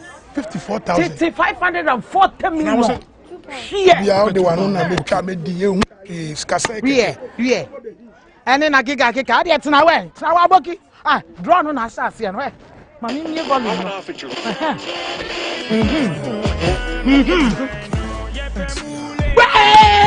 Customer, ready?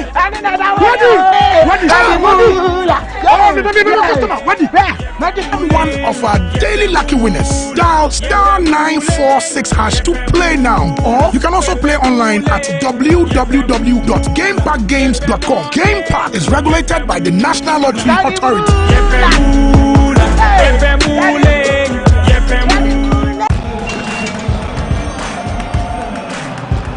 We are back bringing you the latest lineup from Betway. Betway starts strong with their front two with Free Play Friday and Swipe Bet. In the middle, you've got all the control with Cash Out and Build a Bet. Plus, with Win Boost, you can boost your sports bets. At the back, they have Smart Picks and the Partial Daily Jackpot. You always get way more with Betway.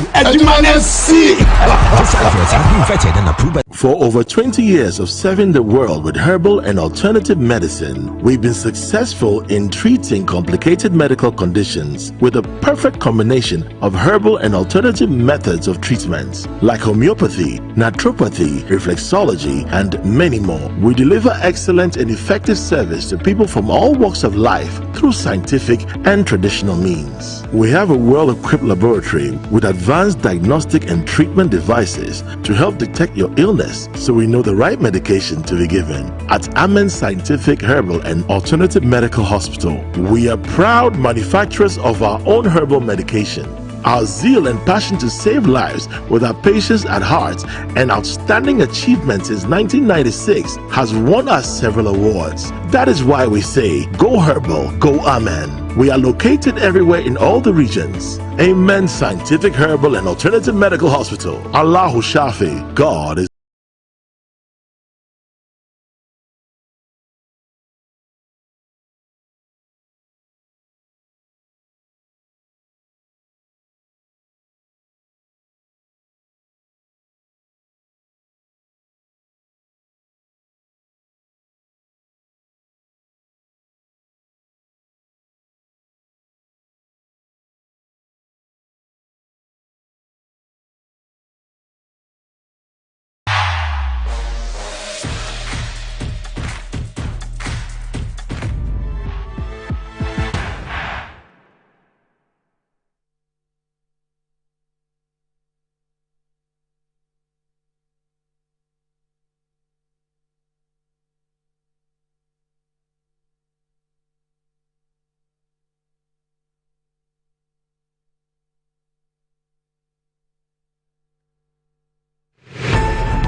Right, welcome back to the show. If you just joined us, this is Good Morning Ghana live on Metro TV. With me on the show this morning, I still have the Honorable Alexei Befia and the Honorable Fuseni Issa with me on the show. But what does wealth mean to you? Do you want to live like a tycoon? Remember, I was got a mullah, got the power. Ghana's newest lottery game draws live on Adom TV at 9 a.m., 12 noon, and 6 p.m. daily. Now pick up your phones, tablets, and computers and download the Game Park Games app on Play Store. You can also play on the website www.gameparkgames.com or by dialing *946# on all networks. Just choose 4 numbers from 0 to 9. It's easy to play and easy to win. So let me play this game and make some moolah. Nobody beats our odds in Ghana. Game Park Games, more moolah, more power. This game is regulated by the National Lottery Authority and it's not for persons under the age of 18. Play responsibly. And Ayasuko, Betway's cash out just got way better. The enhanced early partial and auto cash out feature lets you cash your bets out early. Cash out a portion of your ongoing bets or even set your bets to cash out automatically. All this to give you way more control over every thrilling bet you place. Sign up today at betway.com.gh. Terms and conditions apply. This is regulated by the Gaming Commission of Ghana and it's not for persons under the age of 18. Betway, get way more. And charcoal has essential medicinal properties that help remove toxins from our bodies. The natural absorptive property of charcoal helps to remove the bacteria that produces bad breath in the mouth, hence giving you a fresh breath. Herbal charcoal toothpaste has been formulated and produced under strict hygienic conditions with all the necessary production protocols and has been approved by the Food and Drugs Authority. Constant use of Herbal charcoal toothpaste gives you a good fresh breath, whiter teeth, reduces dental plaque, makes the gum healthy and strong, prevents cavity, abscess, stomach, hangover, and so on. Herbal charcoal toothpaste is recommended for adults and children from 6 years. Herbal charcoal toothpaste for white teeth and fresh breath all day long. This is another quality product from Samara Company Limited. Herbal charcoal toothpaste, happy smile. And are you ready for something refreshing, great tasting, with excellent flavors? Well, then drink Angel Cola, your key to enjoyment. Wherever you are, whatever you do, wherever you go, you've got varieties to choose from. Angel Orange for that special occasion. Angel Mango. Angel Peach, refresh your mood. Angel Apple Lime. Angel Drinks produce vitality and maintain fluid in normal balance. Angel Drinks, refreshing, invigorating, and exciting.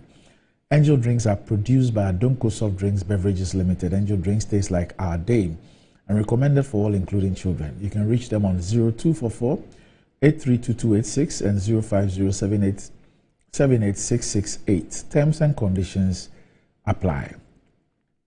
And Kingdom Home Real Estate provides quality but affordable housing facilities for sale, and their facilities are located in a serene environment of Ekwapima, Krupo, and Ebri with the best weather conditions.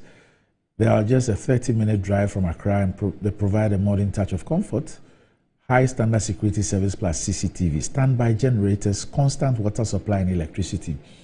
And the Kingdom Home Real Estate properties are surrounded by lovely tourist sites such as the Bree Botanical Garden, Booty Falls, Safari Valley Resort, etc. All you need to do is to pay 70% upfront and spread the remaining 30% within 2 years with no interest payments at all. You can locate the Bree properties close to the Bree Girls School and the Kropon properties right after Latte Junction. And you can reach them on 0559 761 144 or 0555 621 611. You can also check out their website www.kingdomhomerealestate.com and also their Facebook page. Okay. Now, in this Fourth Republic, there's an issue that has always come up, and it has to do with Article 1994. 1994. And it is that part of the Constitution that gives the President the opportunity to grant people who've attained the retirement age a limited period of 2 years and not exceeding 5 years when they reach their retirement age. I've sat on this program, and I think that is a unanimous opinion that this is one of the clauses in the Constitution that have been bastardized and completely taken out of the spirit behind its enactment. Now, the Public Accounts Committee... 1999. Yes, 1994. Yeah. 1994. Now, The Public Accounts Committee has been meeting. Yes. There's no 4. There's no 4? There's 199 itself. Yes. Yes. Retirement age and pension. Yes. So, the Public Accounts Committee in Parliament has been holding its sittings, and the GRA appeared before the committee. I want us to find out what transpired between the Honorable Sam George and the GRA boss. Which year did you attain the age of 60?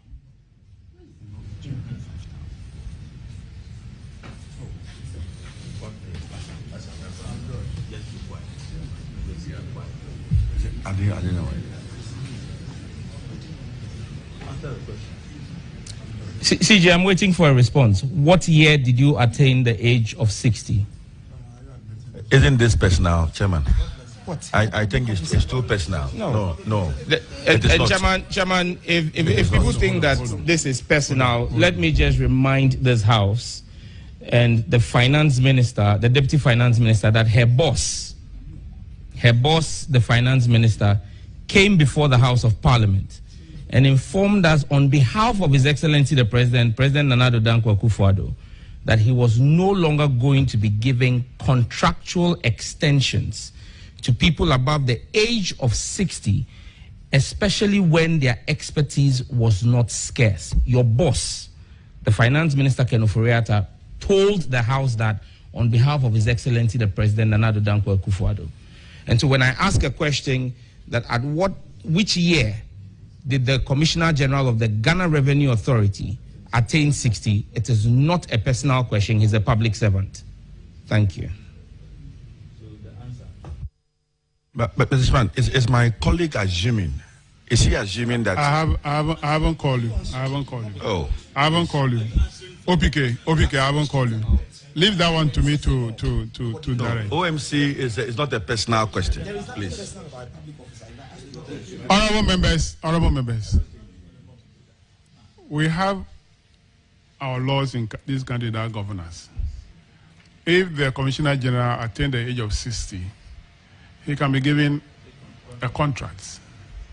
If the member is asking a question about his age, he should just respond and say, I'm 60, but I'm on contract. Finish. Whatever the finance minister say, we'll take the finance ministers on. So why are we arguing about this?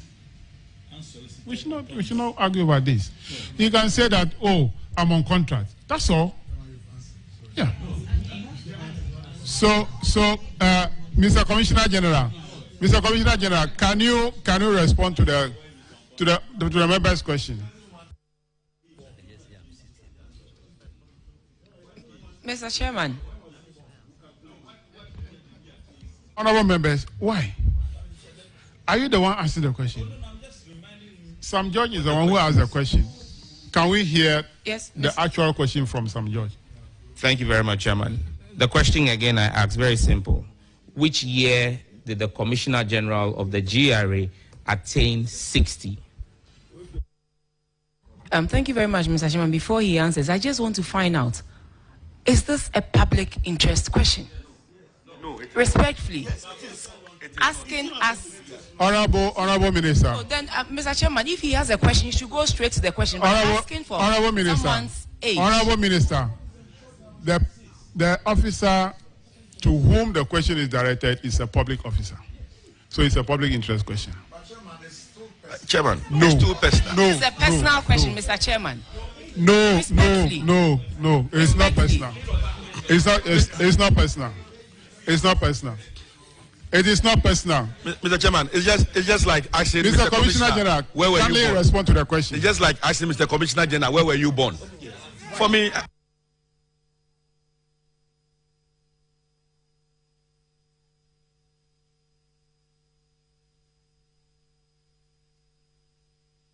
Honorable member, why are you defending the Commissioner General? Nobody is defending, but Mr. Chairman, respectfully, we came here to why are you defending the Commissioner General? This is not a public interest question. Honorable member, I'm the one chairing this committee. I am the one chairing this committee. I have explained why I'm allowing him to respond to the question. If you're not satisfied with this, do you want to be shouting at this committee? Will that solve the problem? It won't. I'm saying that he's a public officer. We have the law that governs this country. Fortunately, if you attain the age of 60, you have the opportunity to be given a contract. If he's on contract, he'll tell us, and that's solve it. What is your problem? If he's not up to 60, he will say it. What's your problem? Mr. Commissioner General, can you respond to the question?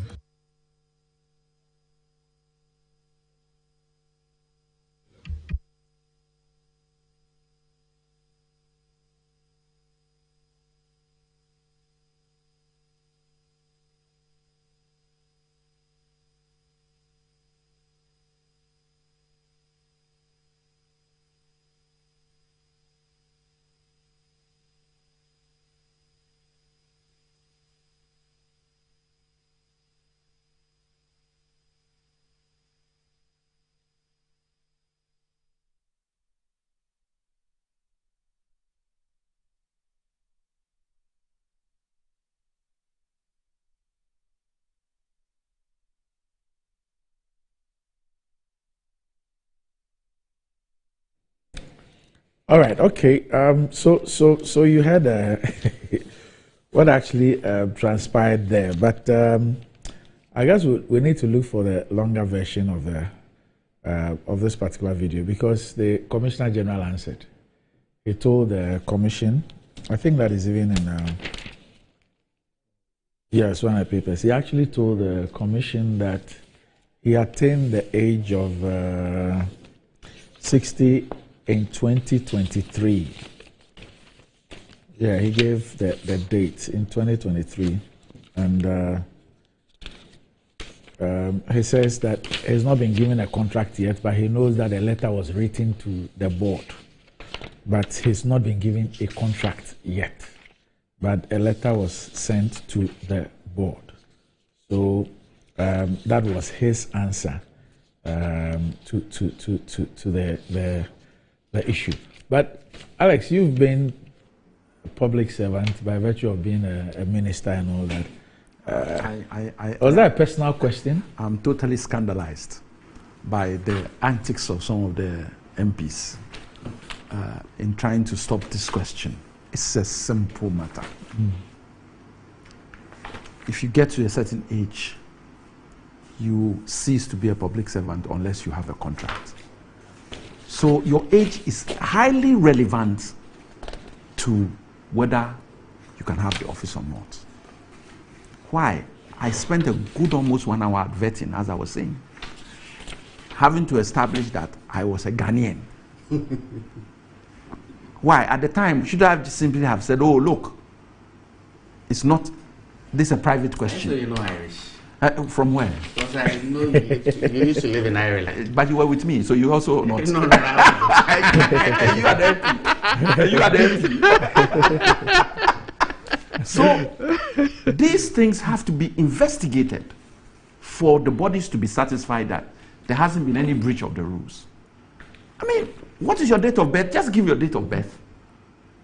If I was born this date, that is. If no, you don't even have it, or you're not clear, say, look, as far as I'm concerned, this is the date of birth. You have a passport, you've been traveling, there's a date of birth in your passport. Call a date of birth or say, this is the date. But to try and get him to, or for others to be defending that it's a private question, no. I don't understand. I won't understand it yesterday, today, or tomorrow. It's a simple question. When did you attain the age of 60? For us to ascertain whether you need. So now he says, oh, I have attained, but I don't have a contract. So the next question that will flow from that is that, in what capacity are you still sitting in the chair? And they'll tell you that there's an administrative process ongoing. And so based on that, they are going to use that administrative process to keep you there till it is finalized. Then the question then will then come, are there no others who can do the job? Because the finance minister had made it categorically clear that he was never going to allow people to have contracts. That is where I think the line of question was going. That's all. It's not complicated. Or there may be a second view that actually his date of birth, even saying 2023 became 60, may be erroneous. We've heard of people who have done vettings in Parliament as well, where they can't remember. They can tell you that, oh, it was when my parents told me it was a heavy rain at this time, in this month, and they then generalize and give you. And so it's not unknown. This is Africa. But to be beaten around the bush like this, it then immediately raises everybody's antenna. And we begin to think that, something is not right here. And the way everybody started coming to his defense from the MPP side, that, oh, it's a private. It was OPK, not everybody. OPK and the deputy minister. So at least the two who spoke apart from Sam George. And I'm also wondering why the chairman of the committee was also so insistent on. But he was talking law. Why can you fault somebody for talking about the law? Simple question. It's a legal thing. But I mean, ultimately, it was clear that. So in fact, so Joy News just has a response.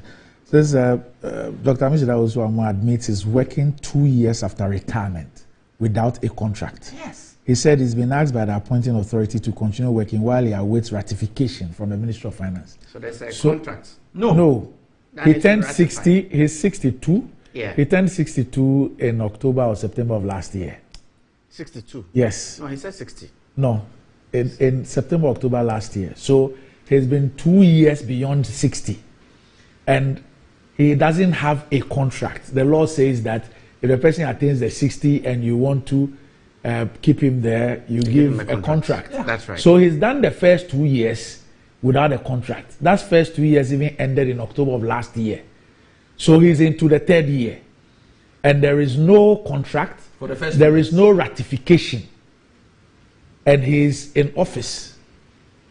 And I'm sure that is what informed the question from the honorable member. If a problem arises in that ministry and somebody challenges him as not having a legal basis to have acted in a period, the person will be standing on the there's some of these simple things. Yeah, he's standing on the stone. You want to rely on the law. Sure. I don't even want to go into the realm of whether he has skills that nobody else has, because that's really the spirit of the law. Yeah. But I don't even want to go there. Yeah. You decide that My recollection is that after the 2 years, you can be given another year. Up to 5 years. Up to 5 years. Yes, but yeah. 2 years. 2 years, 1 year. 1 year. Yeah, so you have up to 5 years, not exceeding 5 years. But the point is that the person attains the age. The law is clear. He must retire. Has to be. He must retire. We have all not forgotten Domolevo and all those, Domolevo and all that. We have not forgotten. Otherwise, a contract. If you decide that you want to keep the person because the person has skills that nobody else in the GRA or anywhere has, you must give him a contract. So how does the person work? The response is that it's within the administrative. After the first 2 years has passed. Within the administrative. When the 2 years has lapsed. Did it say that the board, had considered it and it's other ministry? Right, the GRA board, do they meet every 5 years? They don't. Probably a couple of. Maybe they meet once every 3 years. That would be the only reason. That I have to check. Look, there's argument that any document he signs is null and void.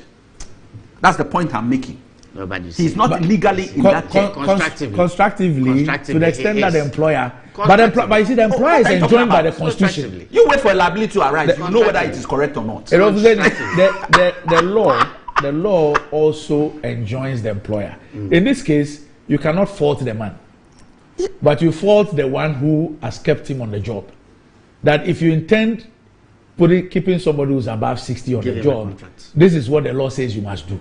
So how come for 2 years you've not done that? Is it to hold something on the man or what? If you haven't got letters showing every 3 months that you have been writing, Randy, I see where your drift is going. Yes, you have a problem. I see where your drift is going. Yes, is it to hold the man I'm in sure a way? That the matter has come up and there will be a ratification or whatever. So it's probably not surprising that there was that spirited attempt to prevent him from answering the question. For me, when did you attain the age of 60? What's personal about it? A public officer. I recollect that not too long ago he was alleged to have absconded from his position by Honorable Okuje. They issued a statement to say it's not true. And why he had used his personal passport and not his service passport and all of that. I mean, it's just. But I'm sure that now that the matter is coming. Do you agree that it was a personal question and not a public interest? I don't think that it was a personal question, given that there's a constitutional provision to it. I think that it's of public interest and people should know actually what is happening. Okay. All right. We need to go. Your answer has not helped me because I was about to attack you, but I can't attack you.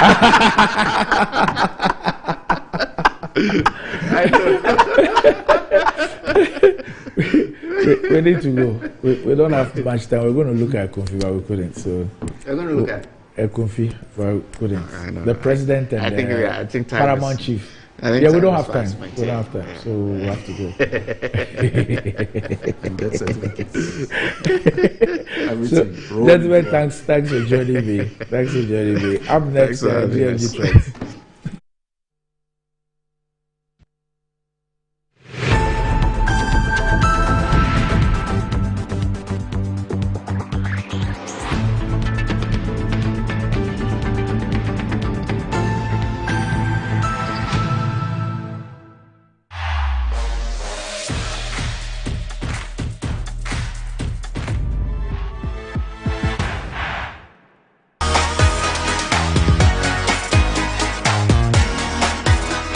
MTN.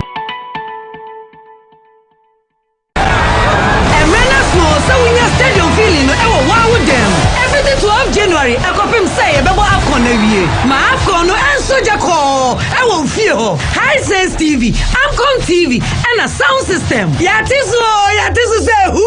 A high sense AFCON double promo. The best you AFCON beer, I love the beer. Can clear our high sense and the AFCON TV so. Sadam Yedida. That's a commentary, Nusu Chagua. Clear our high sense sound system so. We're a high sense showroom bia. Now we say at TV any sound system so. Esan AFCON inti. So what are the high sense ya? What's Jones? High sense in one amount 5 years manufacturer defect warranty. Sa AFCON radio. Yaman Nijan and double.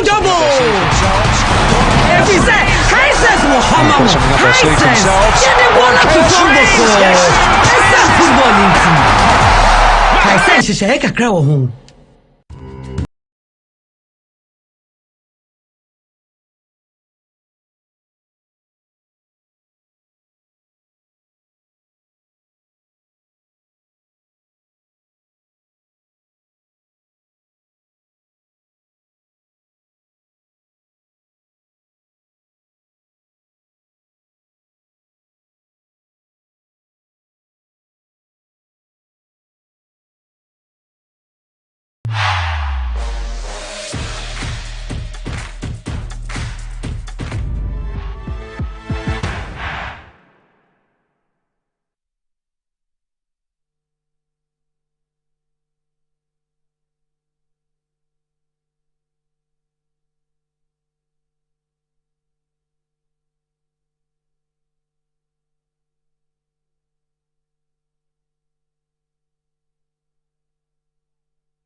Right, welcome back to the show. If you just joined us, this is Good Morning Ghana live on Metro TV.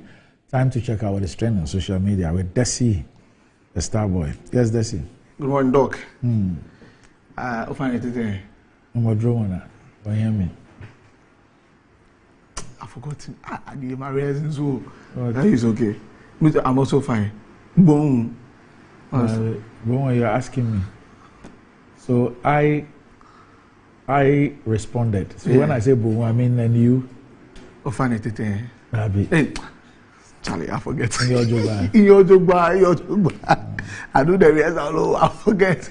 Anyway, Doc, on Friday I was looking for you. Friday. I wanted to ask you if you knew Jack Toronto. No. Friday. Yeah, Friday my wife was graduating.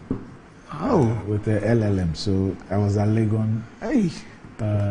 That's why I didn't make it. Oh, wow. Congratulations. I wanted to ask if you knew Jack Toronto. Kwesi Pratt. Oh, Doc, you don't know. He likes using that term, Jack Toronto. And he told me. But the former president says another person is Jack Toronto. Oh. Hey. Did you see it? Toronto. Is it Doc, Toronto in the eastern region? Doc, you watch it. Okay. Nanu ya VAT law ache.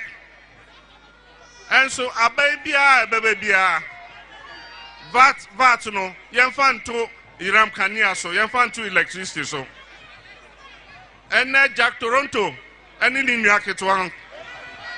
Jack Toronto ni aketwa. Almost say wo so Kania e wo say utua VAT. Me say Savat na omode to electricity no. So many made yama omo a omo ntwen san. If you say Ghana for empene ne yempene ochina. Okay, so I mean I thought that since Doc had been around you know Jack Toronto and his kid brother. But I think we have an idea. We have an idea who he's talking about. Jack Toronto. Yes. Okay. You've seen the picture that is trending with the Toronto glasses. By Tilapia. No, this one is Toronto glasses and the kid brother's one is box. So because one prefers round. The other prefers rectangular. Yes. Okay. So there's round and rectangular. There's round and rectangular. Yes. Okay. Well, away from that, on Saturday, the LPP primaries took place, and the place that everyone was looking at was Domekwabinya. But my colleague Cynthia of Ignite Media, Original TV, went out and did spoke to one woman whose interview was everywhere. Let's watch that, and I'll tell you the song that Adjosafo is jamming to right now. I'll say, when you remember coming. Tin. I don't know the words of that song. But let's watch that interview. Masomu and then say about so sambe jine biom and so you need to catch them say or person jina na moto no so aba mo de bermano na de aboche no onko sanle ho say aboche na kwatena here onko pre MP wa aboche why entanya de sombato onko aboche onko pre MP na Ghana de MP no wa wi enti onko aboche bebe kwatena here. I said, Mama, a prophetic mama. So the elections took place, and she lost to Honorable Michael Quay Jr., but she's still in a high mood. I mean, high spirit and all that. You know the song by Amrado Kwekwana and say, listen to Adjosafo performing that during her primaries.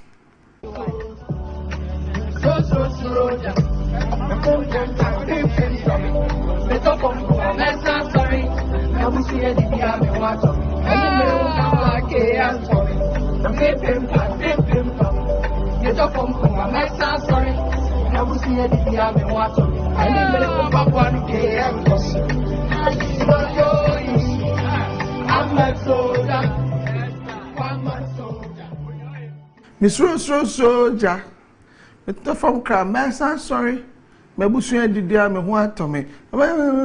Okay, I'm coming. Annie gave you this video. Was this before or after? It was surfacing around that period. So, I mean, what did she did she sing this song before? The way she's in high spirits, it should be before. It should be before, but if you listen to the lyrics too, I say after. So they talk from Kramer, I'm sorry. Look, you know the song.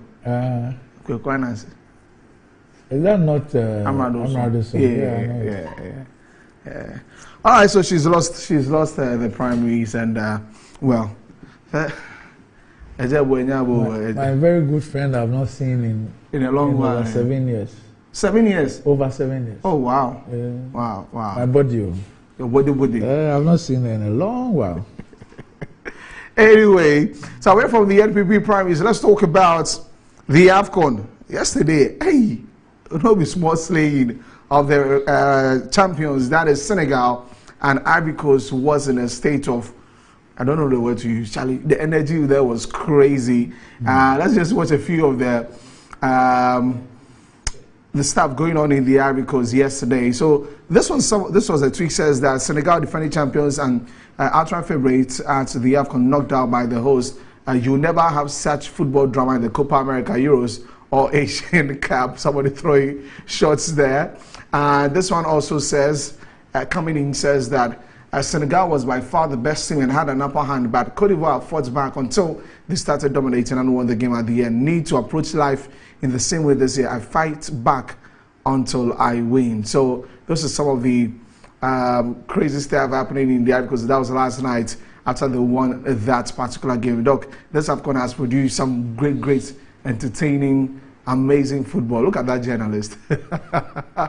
Ivorian journalist. Give us the sound. Let's listen to the song.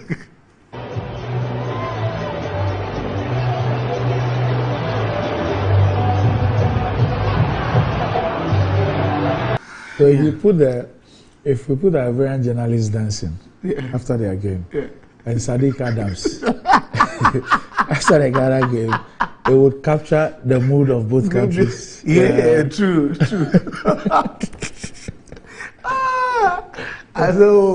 They're both being caught up in the emotions. They're forgetting that they are journalists. True.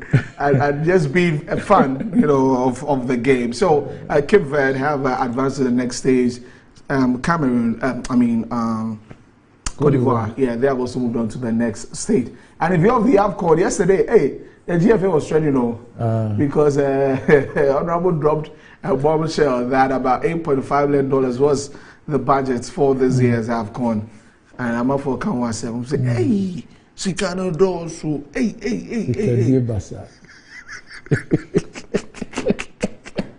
No. This morning I heard Gattuso saying all manner of things. I want Gattuso. Oh yeah, this morning when I was coming. Yes. Doc, why? Why?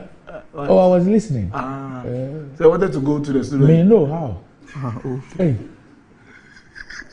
How? Are they shy? But it's the sports ministry. Big men are talking. No. He said, is that something that I started laughing? He said there are people who have PhDs and they have money. They will sit in their air-conditioned cars, go to the office. They don't do anything. They don't do anything sensible. Then there's a lady there, AJ. AJ, no, they should all get out and they should bring them, like she and Gattuso, to come and manage. Okay. So I was just nodding. They had original sports soldiers on the original 12.9 FM. Tigers were chrome. Definitely. I mean, a lot of sentiments have been expressed about. Of course. People should be allowed to vent. It's important. Like I said the day we discussed the thing, it's embarrassing, it's humiliating, and a lot must happen. There's an executive council meeting today, the first meeting after the AFCON. So we'll see what happens. We're still looking for the coach. What? We're still looking for the coach. Oh, but that one, there's a committee which is doing this work. Okay. So we'll do that.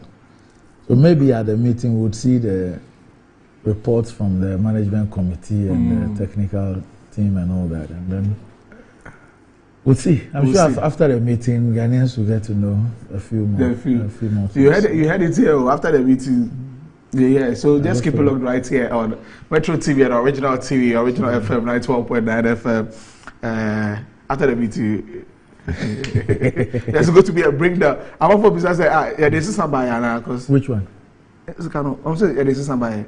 Just your smart. I have to ask the ministry. The ministry. They carry their money. They make the payments. Okay. They don't give any money to GFA. To the GFA. They pay people when they. Sometimes people. When people speak about the World Cup, people got 100,000. Yeah. They wrote the checks to the 5 people's. They wrote the checks in their names and paid it to them directly. Yes.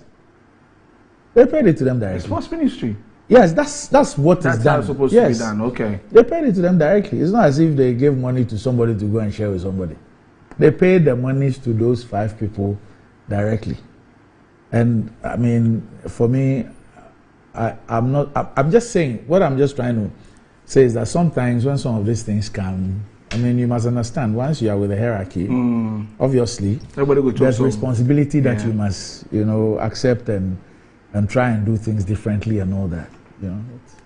This is not a time to try and explain things and clarify things. Those times, those issues will come. I mean, for now, people are understandably and expectedly upset. And I'm sure that if you listen beyond, there are people who take advantage of the situation to try and settle scores and to go back to pre-election and all those things. I mean, those ones it's a situation people will try and take advantage. But there is a majority genuine sentiment of disappointment. And the fact that it's been consecutive and things must be done differently. Things must change. People expect to see things being done in a more different way. We all love our soccer. We all want to see the team do well. We are not expected to win every trophy, but you're expected to die on your feet. I hope you understand what I'm saying. Yes. I mean, if you did your best and you couldn't win, people will see that, yes, you went out there, you fought, you played your hearts out. You couldn't win. People would accept that. But when you have such abysmal performance, what is there for people to appreciate? I appreciate that. And I think that it's just fair that people. All right. So today, what you have for the years? I'm saying the school meeting like I'm going. But anyway, on a rather sad note, if it's sad, yesterday, 12 people. It's about Major Mahama and the incident. A lot of people have been tweeting about that. Also, 12 people have been sentenced to life imprisonment, and Major Mahama, you see that. Someone says that in death stood they pay me. That's from Kojo, writing that on Twitter. And this one says, as long as the case of late Major Mahama settled, may he so rest in peace. His only offense was to help in the vision of his CIC. But unfortunately, that was a dream and not a vision as years go on. All right, so that's from G. Kofi. And Efia says that, so these people, why did they do that to Major Mahama? Ghanaians like mob justice too much. And Lisa Fernandez says Major Mahama's case has been closed and the court has given the final verdict after 6 to 7 years. Don't weep too much. Joy is coming your way. All right, people taking all sort of motivations from that. So I says apparently 12 people involved in the brutal death of Major Mahama has been given life sentence. Finally, peace will reign. So these are some of the trends. Of course, the rest are football, Ivory Coast, Harlem, Mane, Senegal, all in the trends on X and going on. So that's it for the trends today. Doc, I was in. Oh, I need brought to the picture again.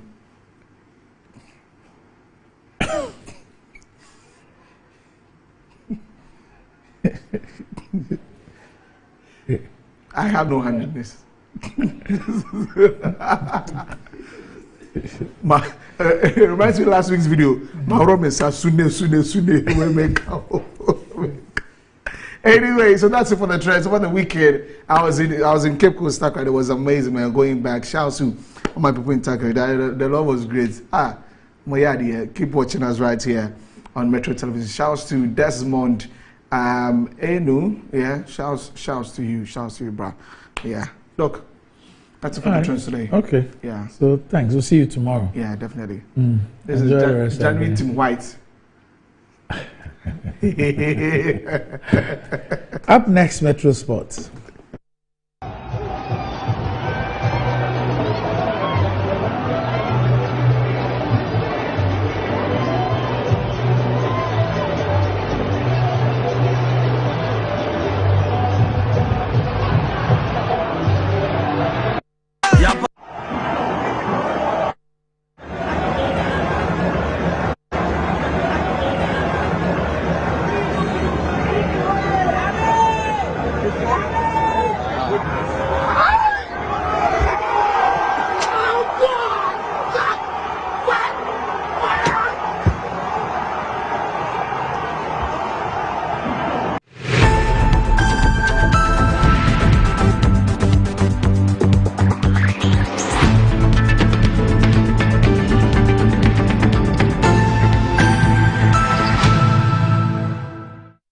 Good Morning Ghana is brought